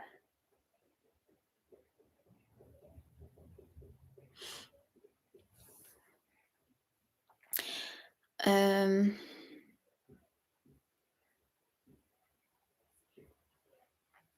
he's 100% Moroccan. If he had won, people from Morocco would have accepted him. Now that he lost, people don't want to know him. That is brutal. Anyway, yeah, that's what I was talking about. Quillen Sal killed. He got the fight bonus, I believe, when he did fight Anshul Jubilee last. And wasn't that fight in Abu Dhabi as well? I'm just thinking. I'm sure it was. It was on. I might be wrong, actually. Yeah, I don't know if I'm right on that, but yeah, Quillen Salkeld, I definitely think he's taking the fight bonus for tonight. That head kick was insane. I could just like replaying it back in my head. But what has even happened to Anshul Jubilee anyway? Like I googled him the other day, and he hasn't got any fights scheduled. But he recently spoke about the the fact when people were going on about this interview that he did, where he was saying that he would be able to beat Habib, like he'd be able to submit Habib, and everyone was giving all this hate to him. But like I actually did research it, and I remember making like a YouTube shorts about it ages ago, and about how this like Indian MMA fighter said that he'd be able to beat Habib. And like I did find the actual clip, like he was on a radio show, like some kind of podcast, and he did actually say that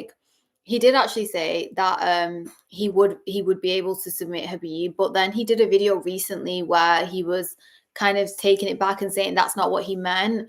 But the one clip I did find, he did pretty much say it. So why has he not got another fight scheduled? Like what is going on with Indian MMA right now? Like he could have fought on this card, to be honest. How long does the UFC allow a fighter to be like inactive for before they like get rid of you? Like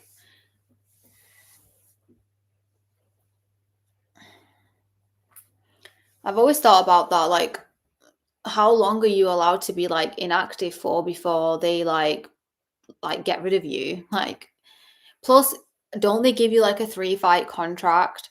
So after 3 fights, they look at your like how you've done for your first 3 fights and then decide whether they're going to keep you or get rid of you. So Anshul Jubilee's on 2 losses. So the first one with Mike Breeden, I'm not going to forget because Mike Breeden was like barking in the octagon. That was hilarious, and it got him the win.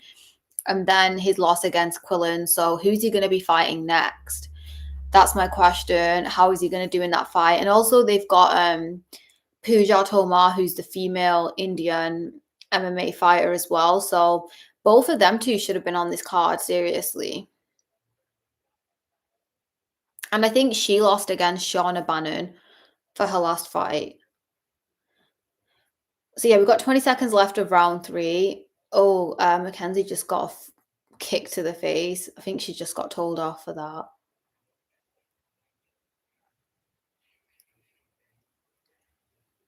The third round is ending the same way the second round did. I expected to see more of Mackenzie's jiu-jitsu skills, and we haven't really seen much of that. Moroccan fighters are just bum. How many? I don't even know all the Moroccan fighters in the UFC.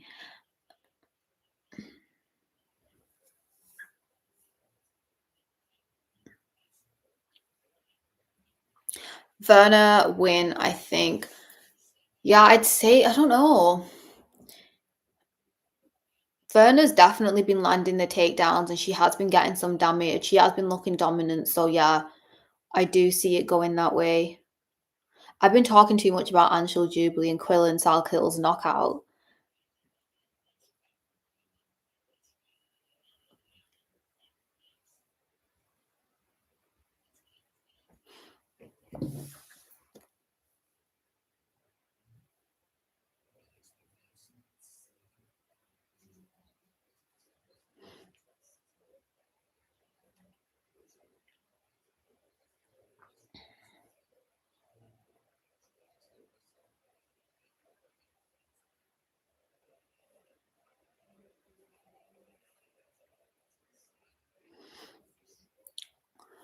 Fourth round, Mackenzie there with another jab.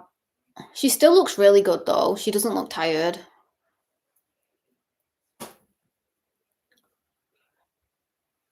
And so does Werner. Honestly, I think women have the better cardio here as well. She's really fast with her hands.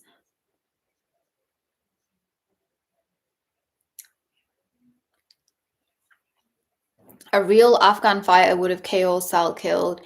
That's a Moroccan fighter. I'm going to look into that. I'm going to look into where his opponent is from. People always have that debate as well, don't they, with our man Sarukian? But he said he grew up all of his life in Russia, and people are like, no, he's Armenian, no, he's Georgian. But I think he identifies with being Russian more than anything. Because he said he grew up there his whole life. And that's where he's like trained and he speaks Russian.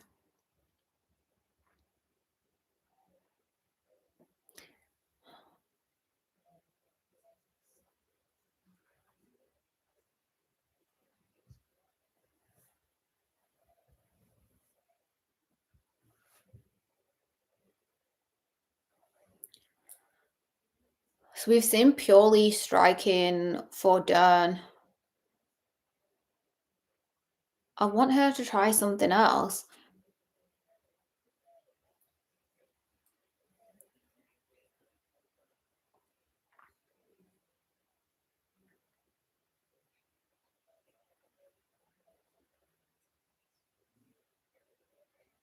Her eye looks really bad. And now she's finally doing something. But I don't think it's going to work. No. Werner just need her. It's not working. Maybe she just had a different game plan going into this fight instead. I think she thought maybe as she's an older opponent, we've not fought since 2020, it's been 5 years, I could probably just knock her out.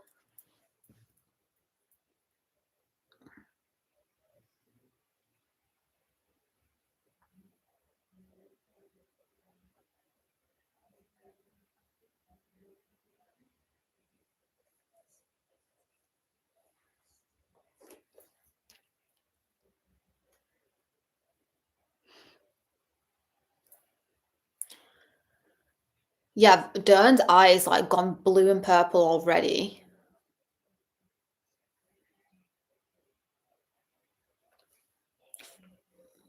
Imagine being this incredibly athletic at 37 years old. Werner is just something else.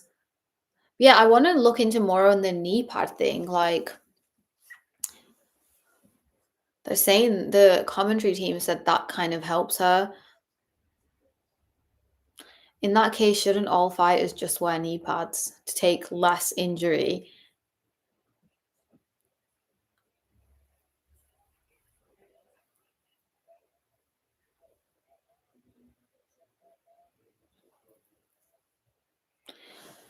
So a minute and a half left. Oh, and another, she just threw her to the ground again. But then she's not really capitalizing on that. Now they're just like silly kicking each other and hesitant. And Mark has had to like end that. Oh,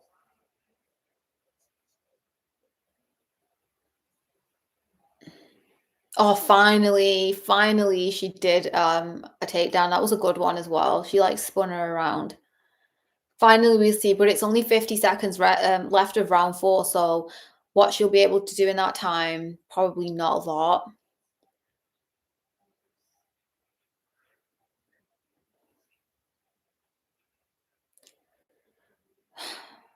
35 seconds left of round four. Yeah, I think she's brought this out way too late. 30 seconds left. I don't know whether she can do much with this now. I wish she would have done this a bit earlier.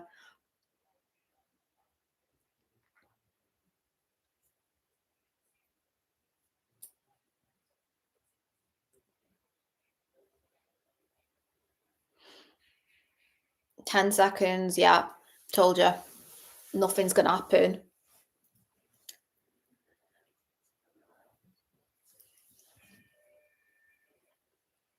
Final round coming up soon. They both have that same big swelling under the eye.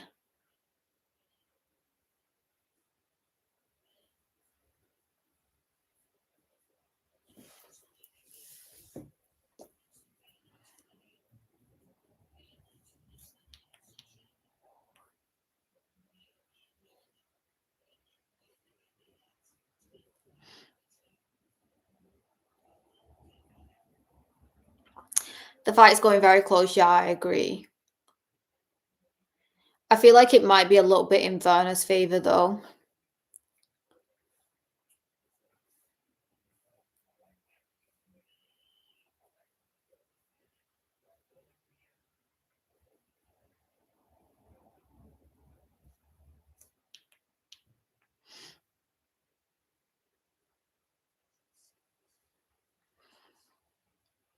I think this fight is good.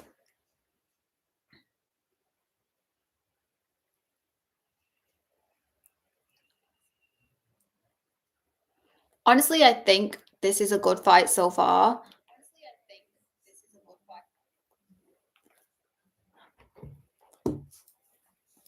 I think they're both going to go all out for this round, as you can tell. They both look like it's the beginning of the first round. Amazing cardio. Oh, straight jab. Oh, wow. I really love the combinations that Dern throws here.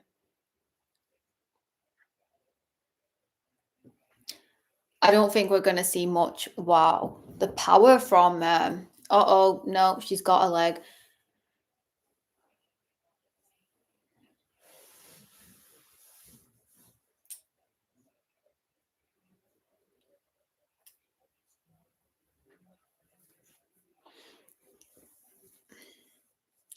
I think Werner will. Oh, they're both back on their feet.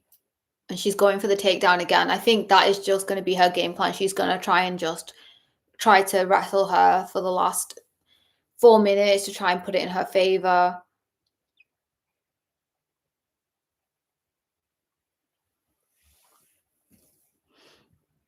Sorry, you're British. I don't know what that means.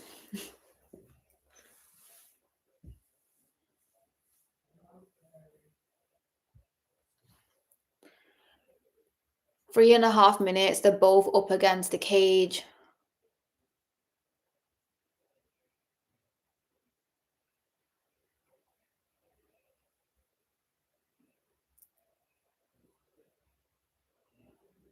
Yeah, I don't think we're going to see anything big from this fight in the next 3 minutes.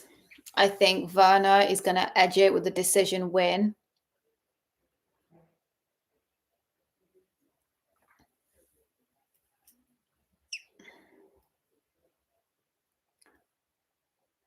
Unless Mackenzie just finds it some power out of herself. But no, I think this is definitely going to a decision now. And it's going to go in Werner's favour.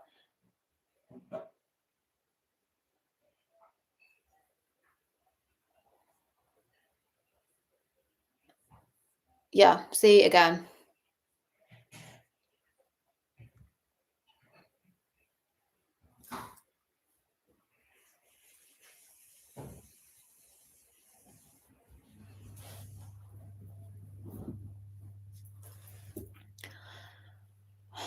Imagine if the Tom Aspinall fight with Ciryl GANE goes to 5 rounds as well. It always shows how like the undercard fighters just like always make it more entertaining. They always get the finishes. I guess it's because they psychologically want it more and they're like more desperate to make a statement in the UFC. So that's why I guess we always get those like knockouts at the beginning. I swear we haven't seen. I didn't watch the early prelims, but I swear we haven't seen a submission from anyone, have we? I really wanted to see a submission from Mackenzie Dern.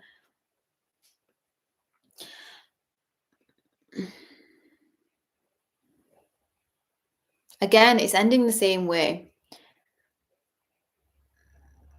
She's like shooing her away. I knew he was gonna step in.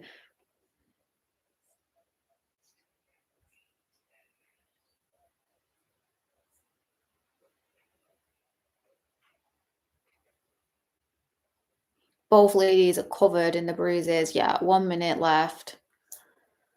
Oh, I think this is going to be a controversial one, but I think the judges might etch it Werner's way. Werner's looked a little bit more dominant, in my opinion. But, you know, I might be wrong. Dern's landed, it feels like she's landed a bit more, but I don't know.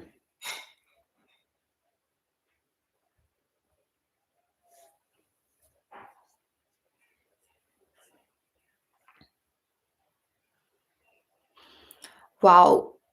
Werner's face is just streaming blood right now. It's like the blood is coming out of the inner corners of her eyes. It's like she's crying blood.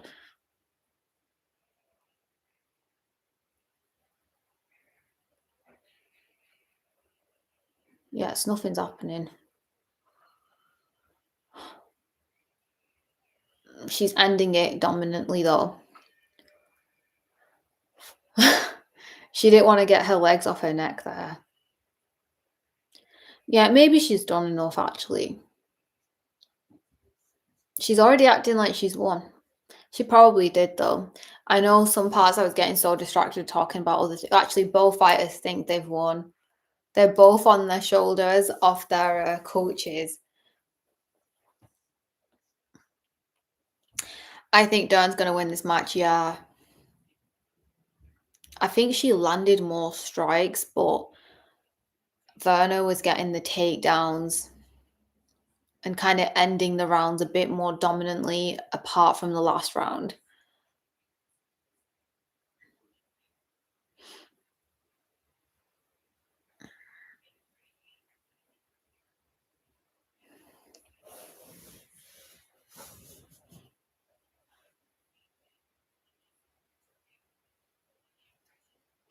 I just wish we saw a bit more jiu-jitsu from Mackenzie Dern. Like, I really wanted to see somebody get a submission win tonight and show off their jiu-jitsu skills. Hopefully Tom Aspinall can do that.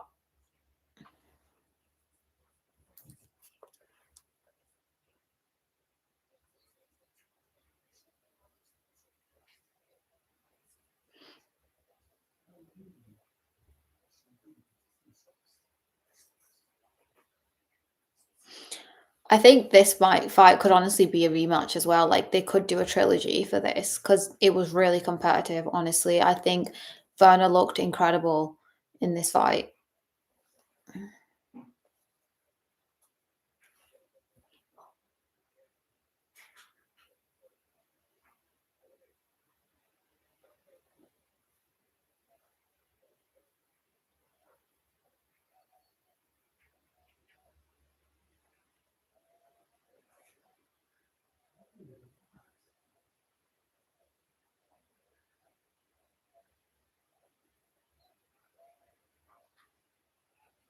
Oh, Mackenzie took it.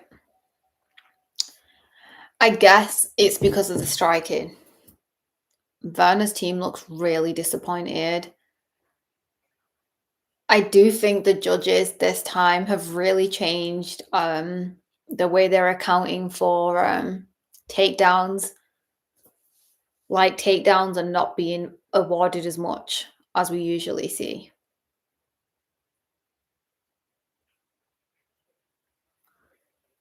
Yeah, I enjoyed this fight as well. I think this was really a good one. Mackenzie looks so happy, but I wish he won this via a submission.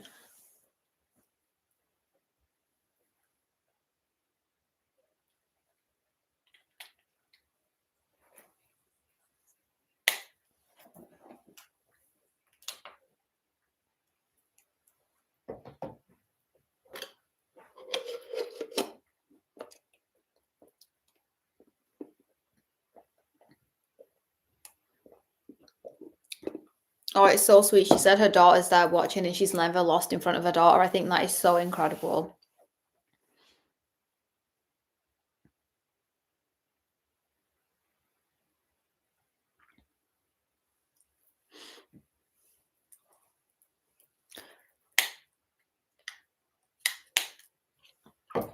So John Jones is sorry, not John Jones. Tom Aspinall is up next.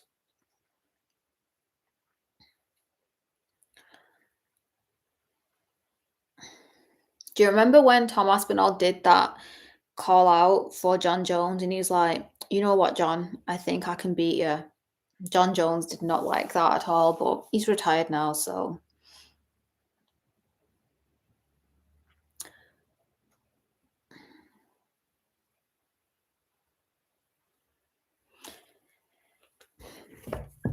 it's like 9:30 UK time and we've only got the main event, the main fight next. Oh, her daughter's coming into the octagon. That is so sweet. What an inspiration. I know. Oh my God, they're like twins.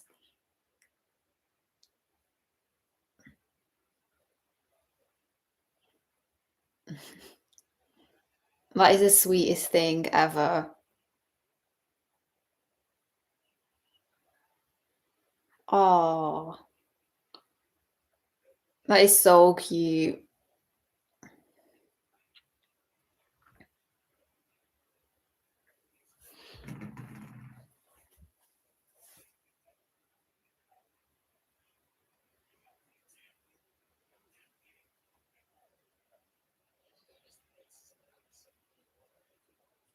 That was the sweetest thing ever. She definitely did that for her daughter. An amazing performance, honestly.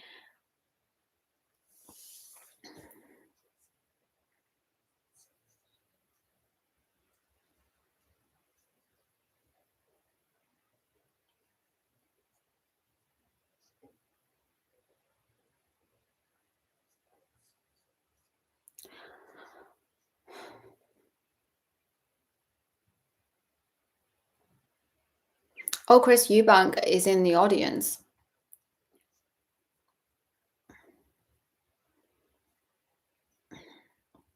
Chris Eubank Sr., I think, is so funny. Oh, Tom Aspinall's on the screen. He is shadow boxing and he looks really serious. Honestly, the look in Tom Aspinall's eye right now, he means business. You normally always see him really chill and relaxed. Imagine if all UFC events could take place at this time for European fans. We know it's never going to happen. Maybe it will though when it goes on to Paramount, we'll probably see the UFC events that are in the UK be at normal time. Even the fight could have been in Paris. That would have been huge as well. A lot of people were criticizing the press conference as well for this, saying it was pretty boring. I guess it just didn't include a lot of, well, the fighters that are on this card weren't really the biggest trash talkers. I think it was just more the talent, and like the card is kind of just full of a bunch of fighters that have been waiting for these particular fights for a long time. So it wasn't like much to trash talk about in a way. They're showing ads for Power Slap, and I've never even watched Power Slap. I think it's so insane. It is funny though. How did you become a fan of MMA? Honestly, it was through family. I'm not gonna lie. Um, People in my family would watch like UFC, and I would like watch it and be like, "Oh, can you please turn over?" And then like I just kind of got into it. Like I think it's one of those things where like someone constantly has it on TV, like a certain TV show, and then you're just like so like annoyed with it, and then you're like kind of forced to get into it, and then you realize that it's actually quite good. So that's how I became a fan of it. And to be honest, when I was young, I really loved watching the WWE. Um, and I think that's where I kind of always enjoyed some. I know WWE is not real, but I think I've always enjoyed like the whole fighting and combat sport. Like I've just loved watching fighting. I've always found that entertaining. So I think it kind of stems from there as well. And then when I realized how fake WWE was, and then like when CM Punk left, I stopped watching it. But then I kind of got back into it. But then like yeah, I just stopped watching it, but then I kind of just got into UFC after a bit. So yeah, basically just through other people watching it, making me watch it, and then I got into it.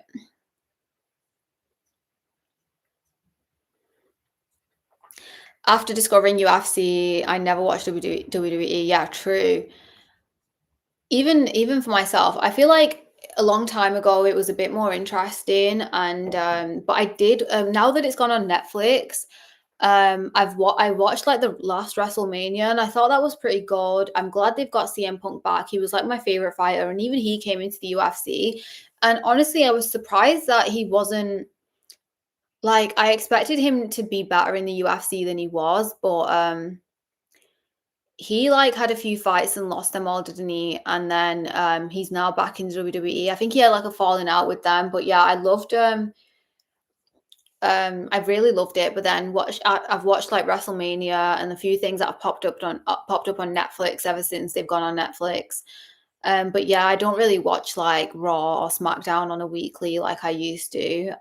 It's pretty much just UFC now as well. But there's like so many new fighters, aren't they now? And like and then John Cena, like how is John Cena? Like I think John Cena's career is absolutely incredible. Like doesn't he have like a TV show? He's been like, isn't he on like a tour now? He's like champion. Is he like champion again? I kind of got bored of all that. So yeah, I stopped watching it.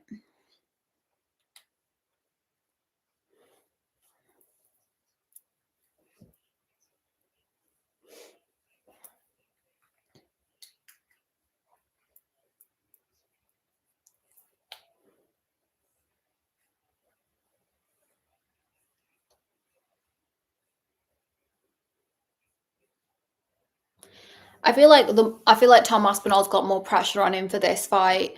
Definitely because he's been on that winning streak for a while now. He's been constantly getting knockouts, and he became the champion as when John Jones retired. He didn't get his chance with John Jones. So yeah, I think he's got a bit more pressure on him for this fight for sure than Ciryl Gane.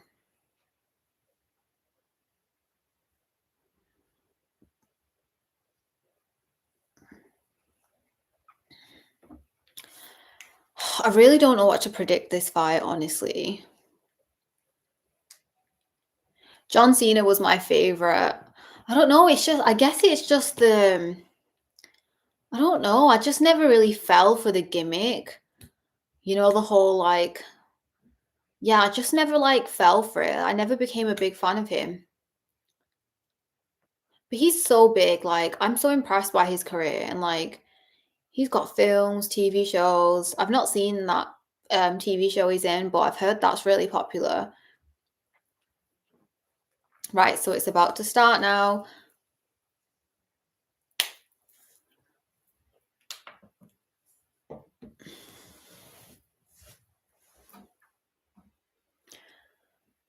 It feels so weird, honestly, to have a UFC main event at this time. Ciryl GANE is making his walk now. Early prediction, I really don't know. I'm gonna say Tom Aspinall submission, round one. I'm just gonna say that. I really don't know, but he was a superstar at that time. Yeah, John, yeah, he was, but I never, I don't know, I just couldn't fall for the gimmick.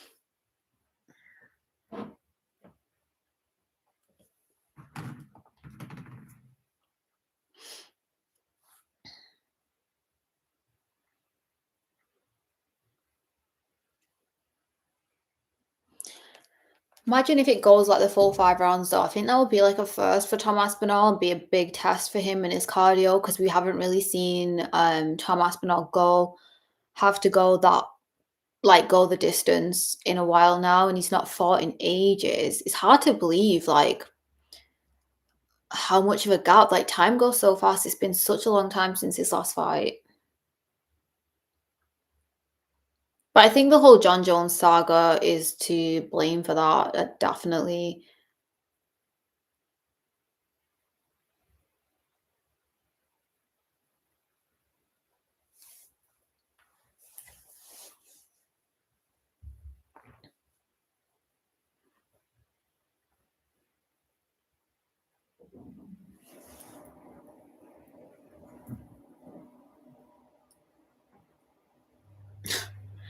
They're saying he's forgot his groin protector. How could you forget that when you're literally fighting for the title? Like, don't you have all the checks?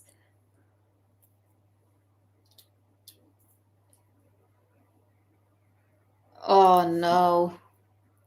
Has he seriously forgot such an important piece of equipment?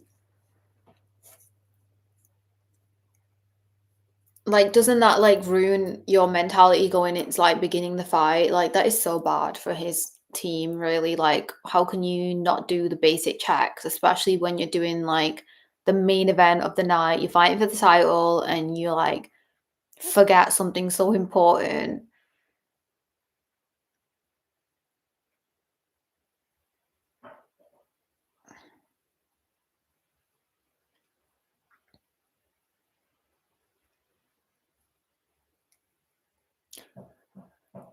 Right, arena goes dark. Tom Aspinall is about to make his walkout. I forgot what his walkout song is.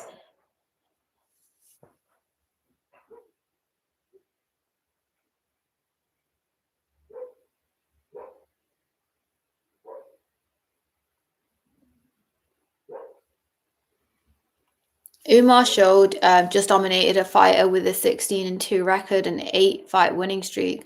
I think he's shown he's more than ready. Yeah, definitely. I do agree. That's a really good point there as well. I just think it's the whole like um I think it's the whole like I think the fight I think he's got all the skills, but just the like experience in dealing with like having a big crowd, having all that pressure is something that was it happened too fast for the title shot with Marab. And I think that is one of the reasons he didn't win and he wasn't as dominant as he could have been to get the win against Marab. But he's definitely got the skills and he's more than ready. But you can tell that the whole pressure with like being Habib's cousin is weighing on him. He mentioned that in his post-fight Octagon interview. Tom Aspinall's got his custom shorts. It just seems like just a UK flag.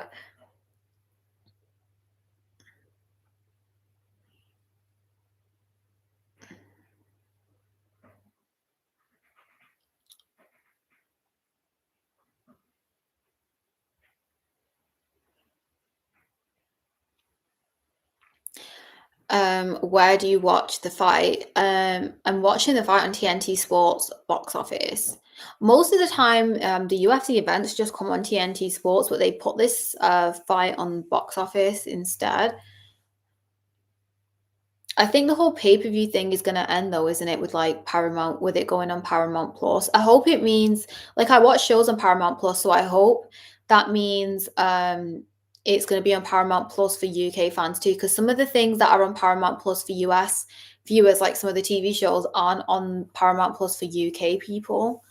So yeah, I hope that it's the same as well.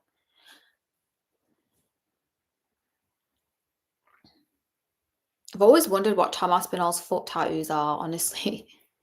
Hasbulla looks so cute there. He's sat next to Dana White. He's not wearing the headphones though. I guess he doesn't want to listen to commentary this time.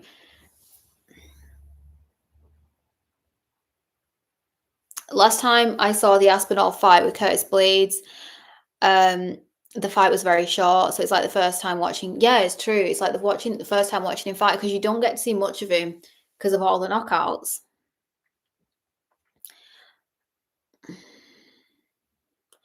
Will Tom get a first round finish? I think he might, you know.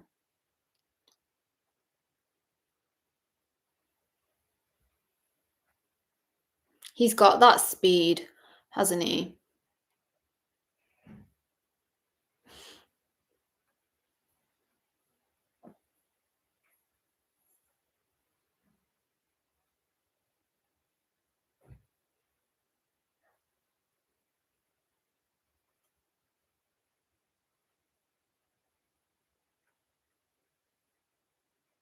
God, it is still so strange for me to think I'm watching the main event at this time. This literally never happens. And we haven't even hit 10 p.m. Sometimes the Abu Dhabi cards literally go on like the main event don't start till 10:30. I think this is like one of the earliest times ever we've had a main event. I don't think first round finish will happen. Yeah, it's hard to think it will happen knowing that it's been such a long time since the last fight, but I don't know. I just feel like Tom Aspinall's got a big burst of energy that he's just gonna unleash in a few seconds.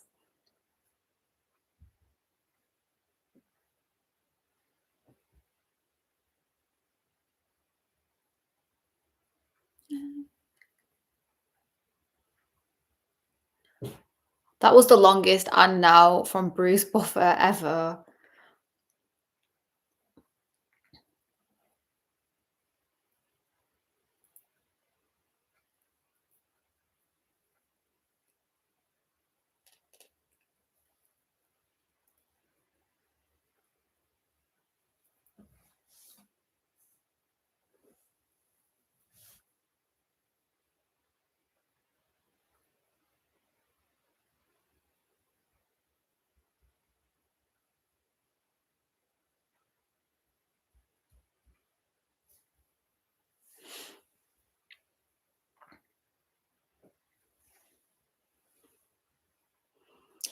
Has Tom Aspinall got more tattoos?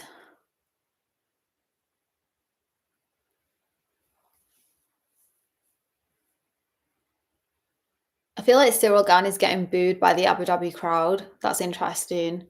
Are there more? I think they're more on Tom Aspinall's side. We'll find out.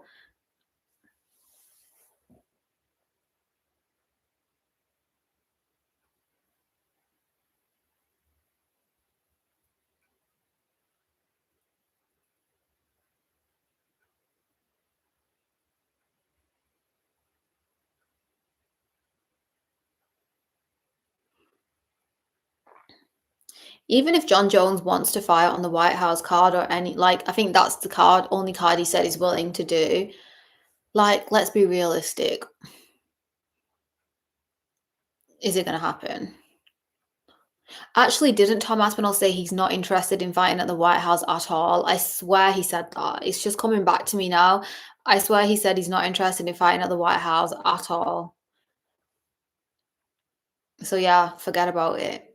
We're never seeing John Jones versus Tom Aspinall from Manchester, England. It's so cool we have a representative for the UK. Come on, I do want him to get the first round submission. I think that would be so cool. As in a submission, because we haven't seen any all night.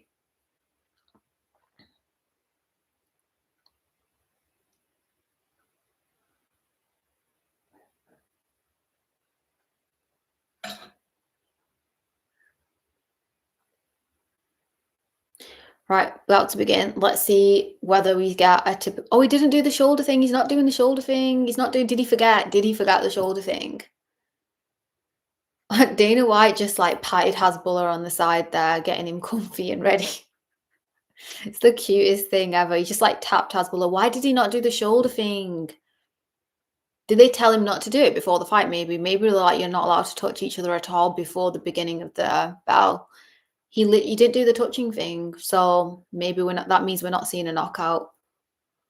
Oh, I got scared then. I always get nervous for the first 10 seconds, honestly.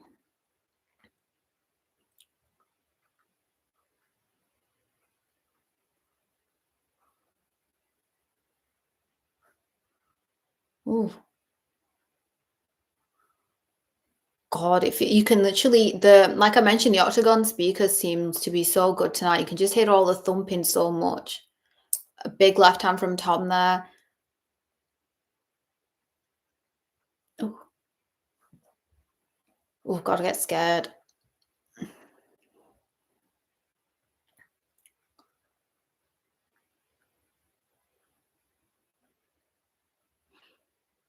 Is Tom Aspinall your countryman? Yes, he is. Is Tom Aspinall's nose bleeding, or is it just me? Yeah, it is. We don't see that often, do we? I swear his nose it is. It's all red or it's bleeding. Some people just get red so quick though, don't they? It really depends on your complexion. Ooh, really good head kick there.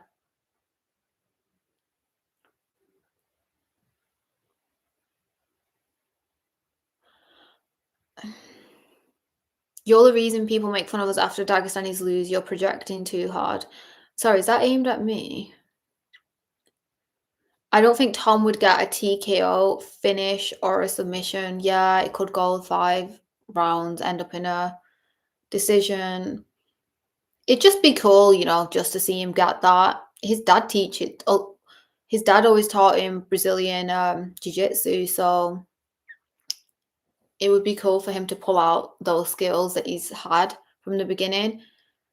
We don't often see that. Yeah, his nose is definitely bleeding here.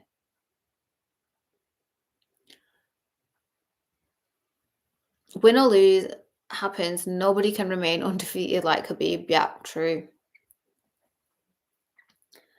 Habib was just something else, wasn't he? Like, just the name Habib, he just owns it. As soon as you say Habib, everybody knows who you're talking about. Like, you don't even need to say Nurmagomedov, do you? You say Habib, everyone knows who you're talking about. The audience is chanting something, and I don't know what it is.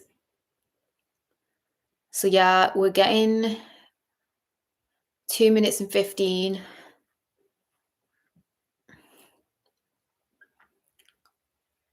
John Jones, why do I keep saying John Jones? Tom Aspinall's nose looks like he's struggling to breathe out of it. I don't know whether that's just his face, but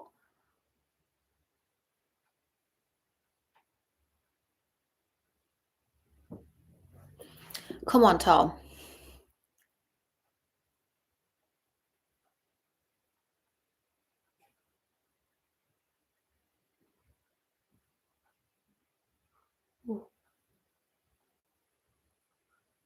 Even Ciryl is really fast as well, you can't lie.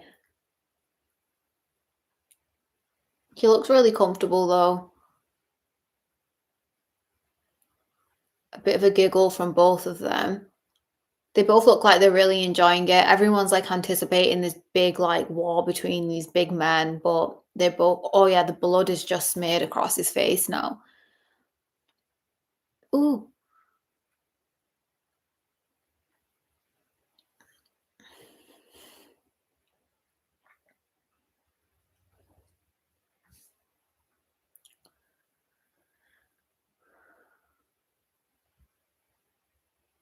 yeah, Tom's nose. I wasn't expecting that early on as well, really. He's like the blood is just, yeah, all over his face. We haven't seen that. Normally you just see Tom come in, get first round knockout, looks like doesn't even need a shower and he's done. But yeah, this is different already.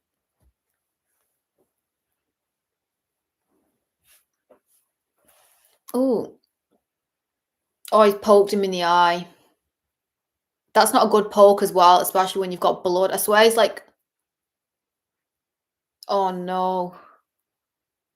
Oh no, this is not good. That was a really good poke in the eye. And he's got blood. It's like he put the blood in his eye. Oh no. Oh no, this is not good.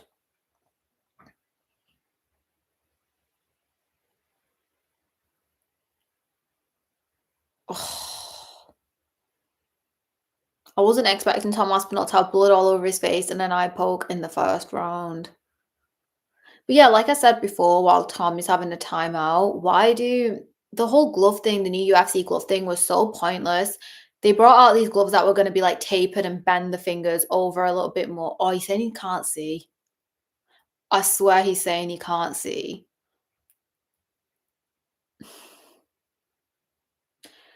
Right, I might as well just guess that Ciryl Gane's going to win this and we're going to have to see a rematch.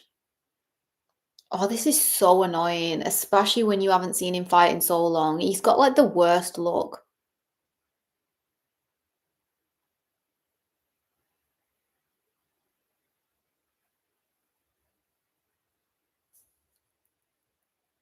Apparently, if he says, "I can't see," they're gonna officially get rid of the fight.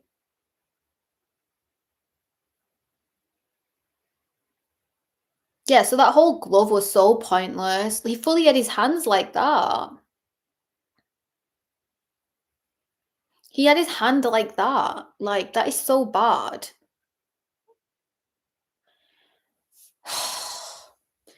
I think he's gonna take the title, and then we're gonna have to see another rematch.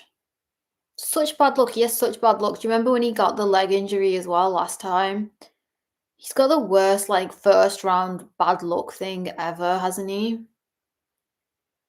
His corner must be absolutely devastated right now.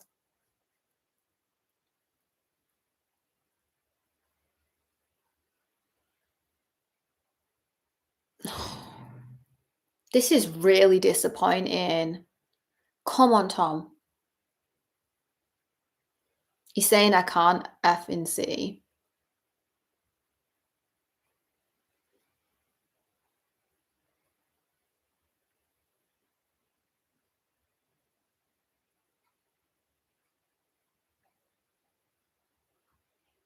The medic is saying I'm not concerned about the I don't know what word that was.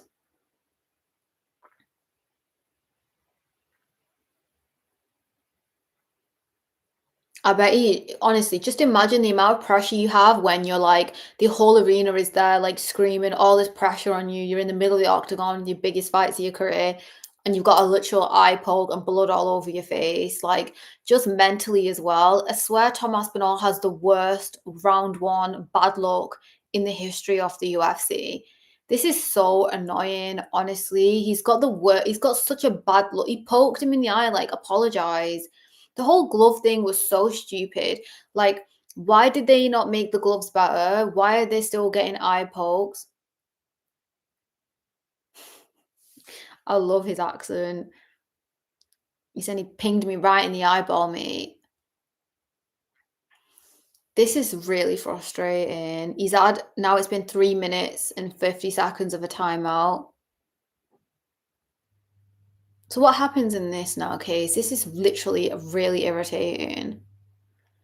Someone puts like a round one bad luck curse on Tom Aspinall, I swear. Oh, he can't continue. He said it. He said it. You can't be serious.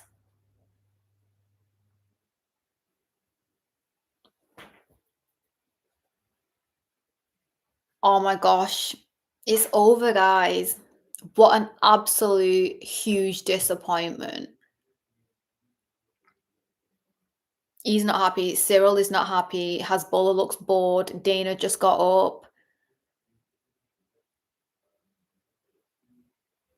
Oh, I hope his eye is okay though. This kind of injury is one of the most traumatizing injuries that people have in MMA. Like, just look at Shara Bullet, look at Michael Bisping. Remember when Bilal Muhammad got his eye poke as well? Like, it's horrific. It's such a horrific feeling to lose sight.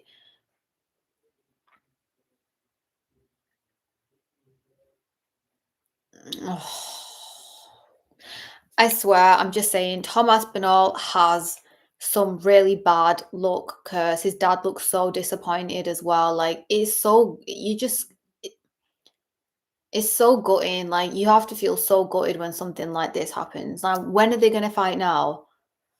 Next year in June.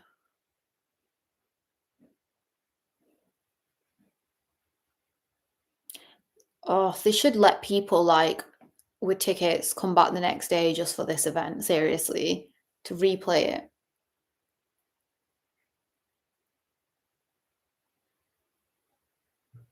You're saying I can't see nothing.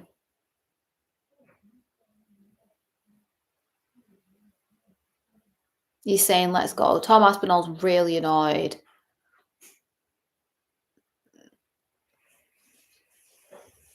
This is so annoying.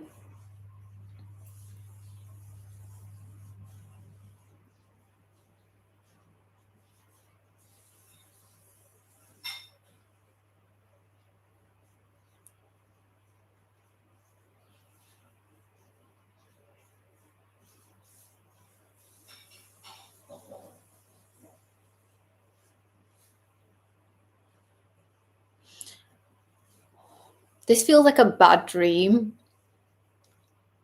This literally feels like a bad dream.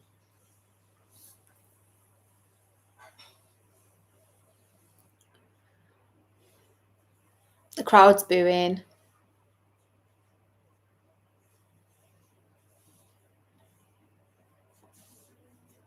Oh,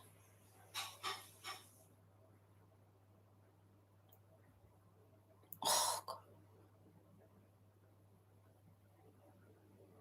DC's asking him for an octagon interview.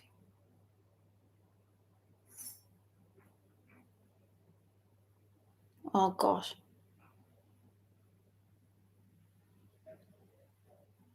I know, why is the audience booing?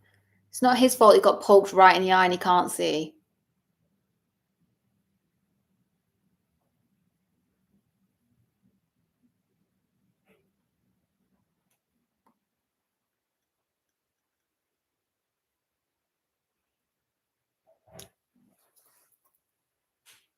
Oh. That poke is horrific. It's like a full plug right into the eye. Like, it was straight knuckle deep. I hope he's okay.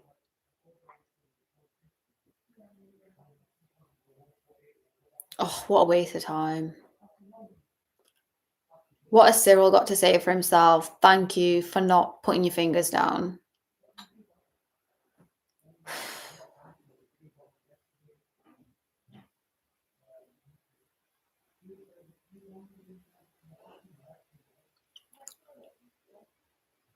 Thanks, Ciryl. Thanks a lot. Thanks, Rachel. Thanks a lot.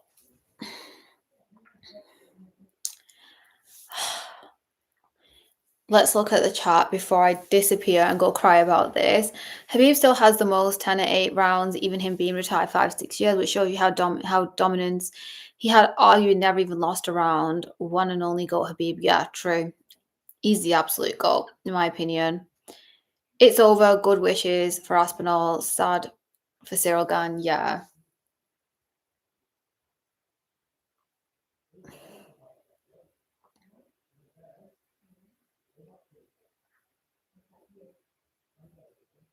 They need to stick this fight on the MSG card, honestly. They need to find a way to just swap Valentina and Whaley for this fight instead, honestly. That is really disappointing. It just feels like a bad dream. My first ever UFC pay-per-view live stream and the main event ends in a no contest. Like, how disappointing. Anyway, guys, I hope you enjoyed my first ever UFC live stream. I did have um a bit of a technical issue halfway. But yeah, I really enjoyed the card overall. Really I don't stick around for a couple minutes if anyone's got any questions. I am Magomedov got the win. I thought Mackenzie done and Werner was a good fight as well. I did hope to see more submissions tonight. Killed absolutely stole the night again. He did that with versus Ansel Jubilee, and he did it again. So yeah, it was a good card, but yeah, absolute disappointment again. Tom Aspinall has some like bad luck round one curse, honestly. And it's just like he's got like some honestly, I swear it's some curse. Like why do things like this happen to him in the first round? It was only just getting going. It looked like it was going to be a competitive fight. Ciryl already got a good shot to Tom's nose. He was bleeding, and then the horrific eye poke. Like they showed the replay, it was literally knuckle deep.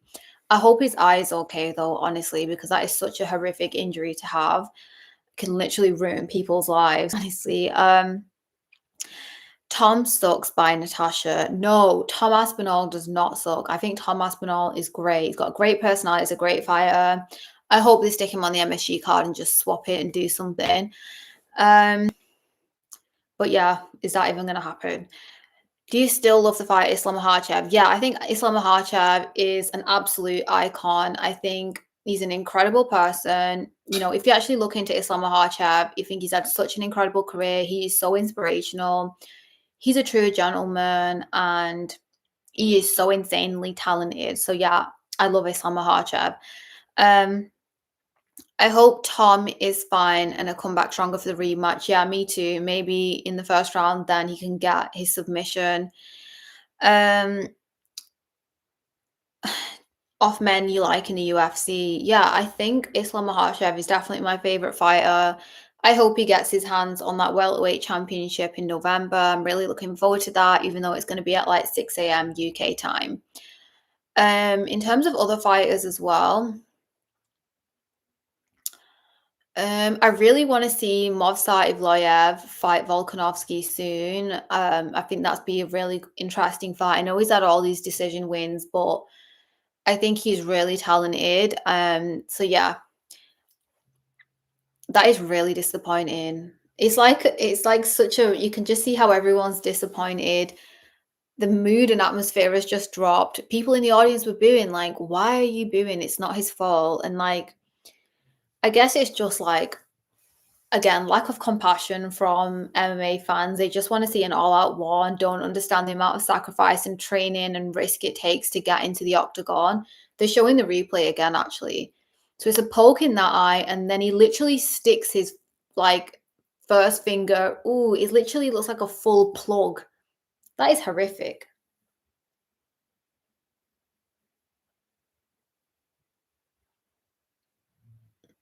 Yeah, that's really bad.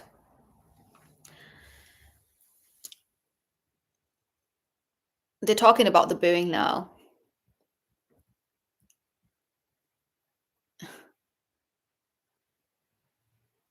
Yeah, maybe people thought Tom Aspinall was being dramatic or something, and that's why they were booing him. But and then they saw the replay and didn't stop.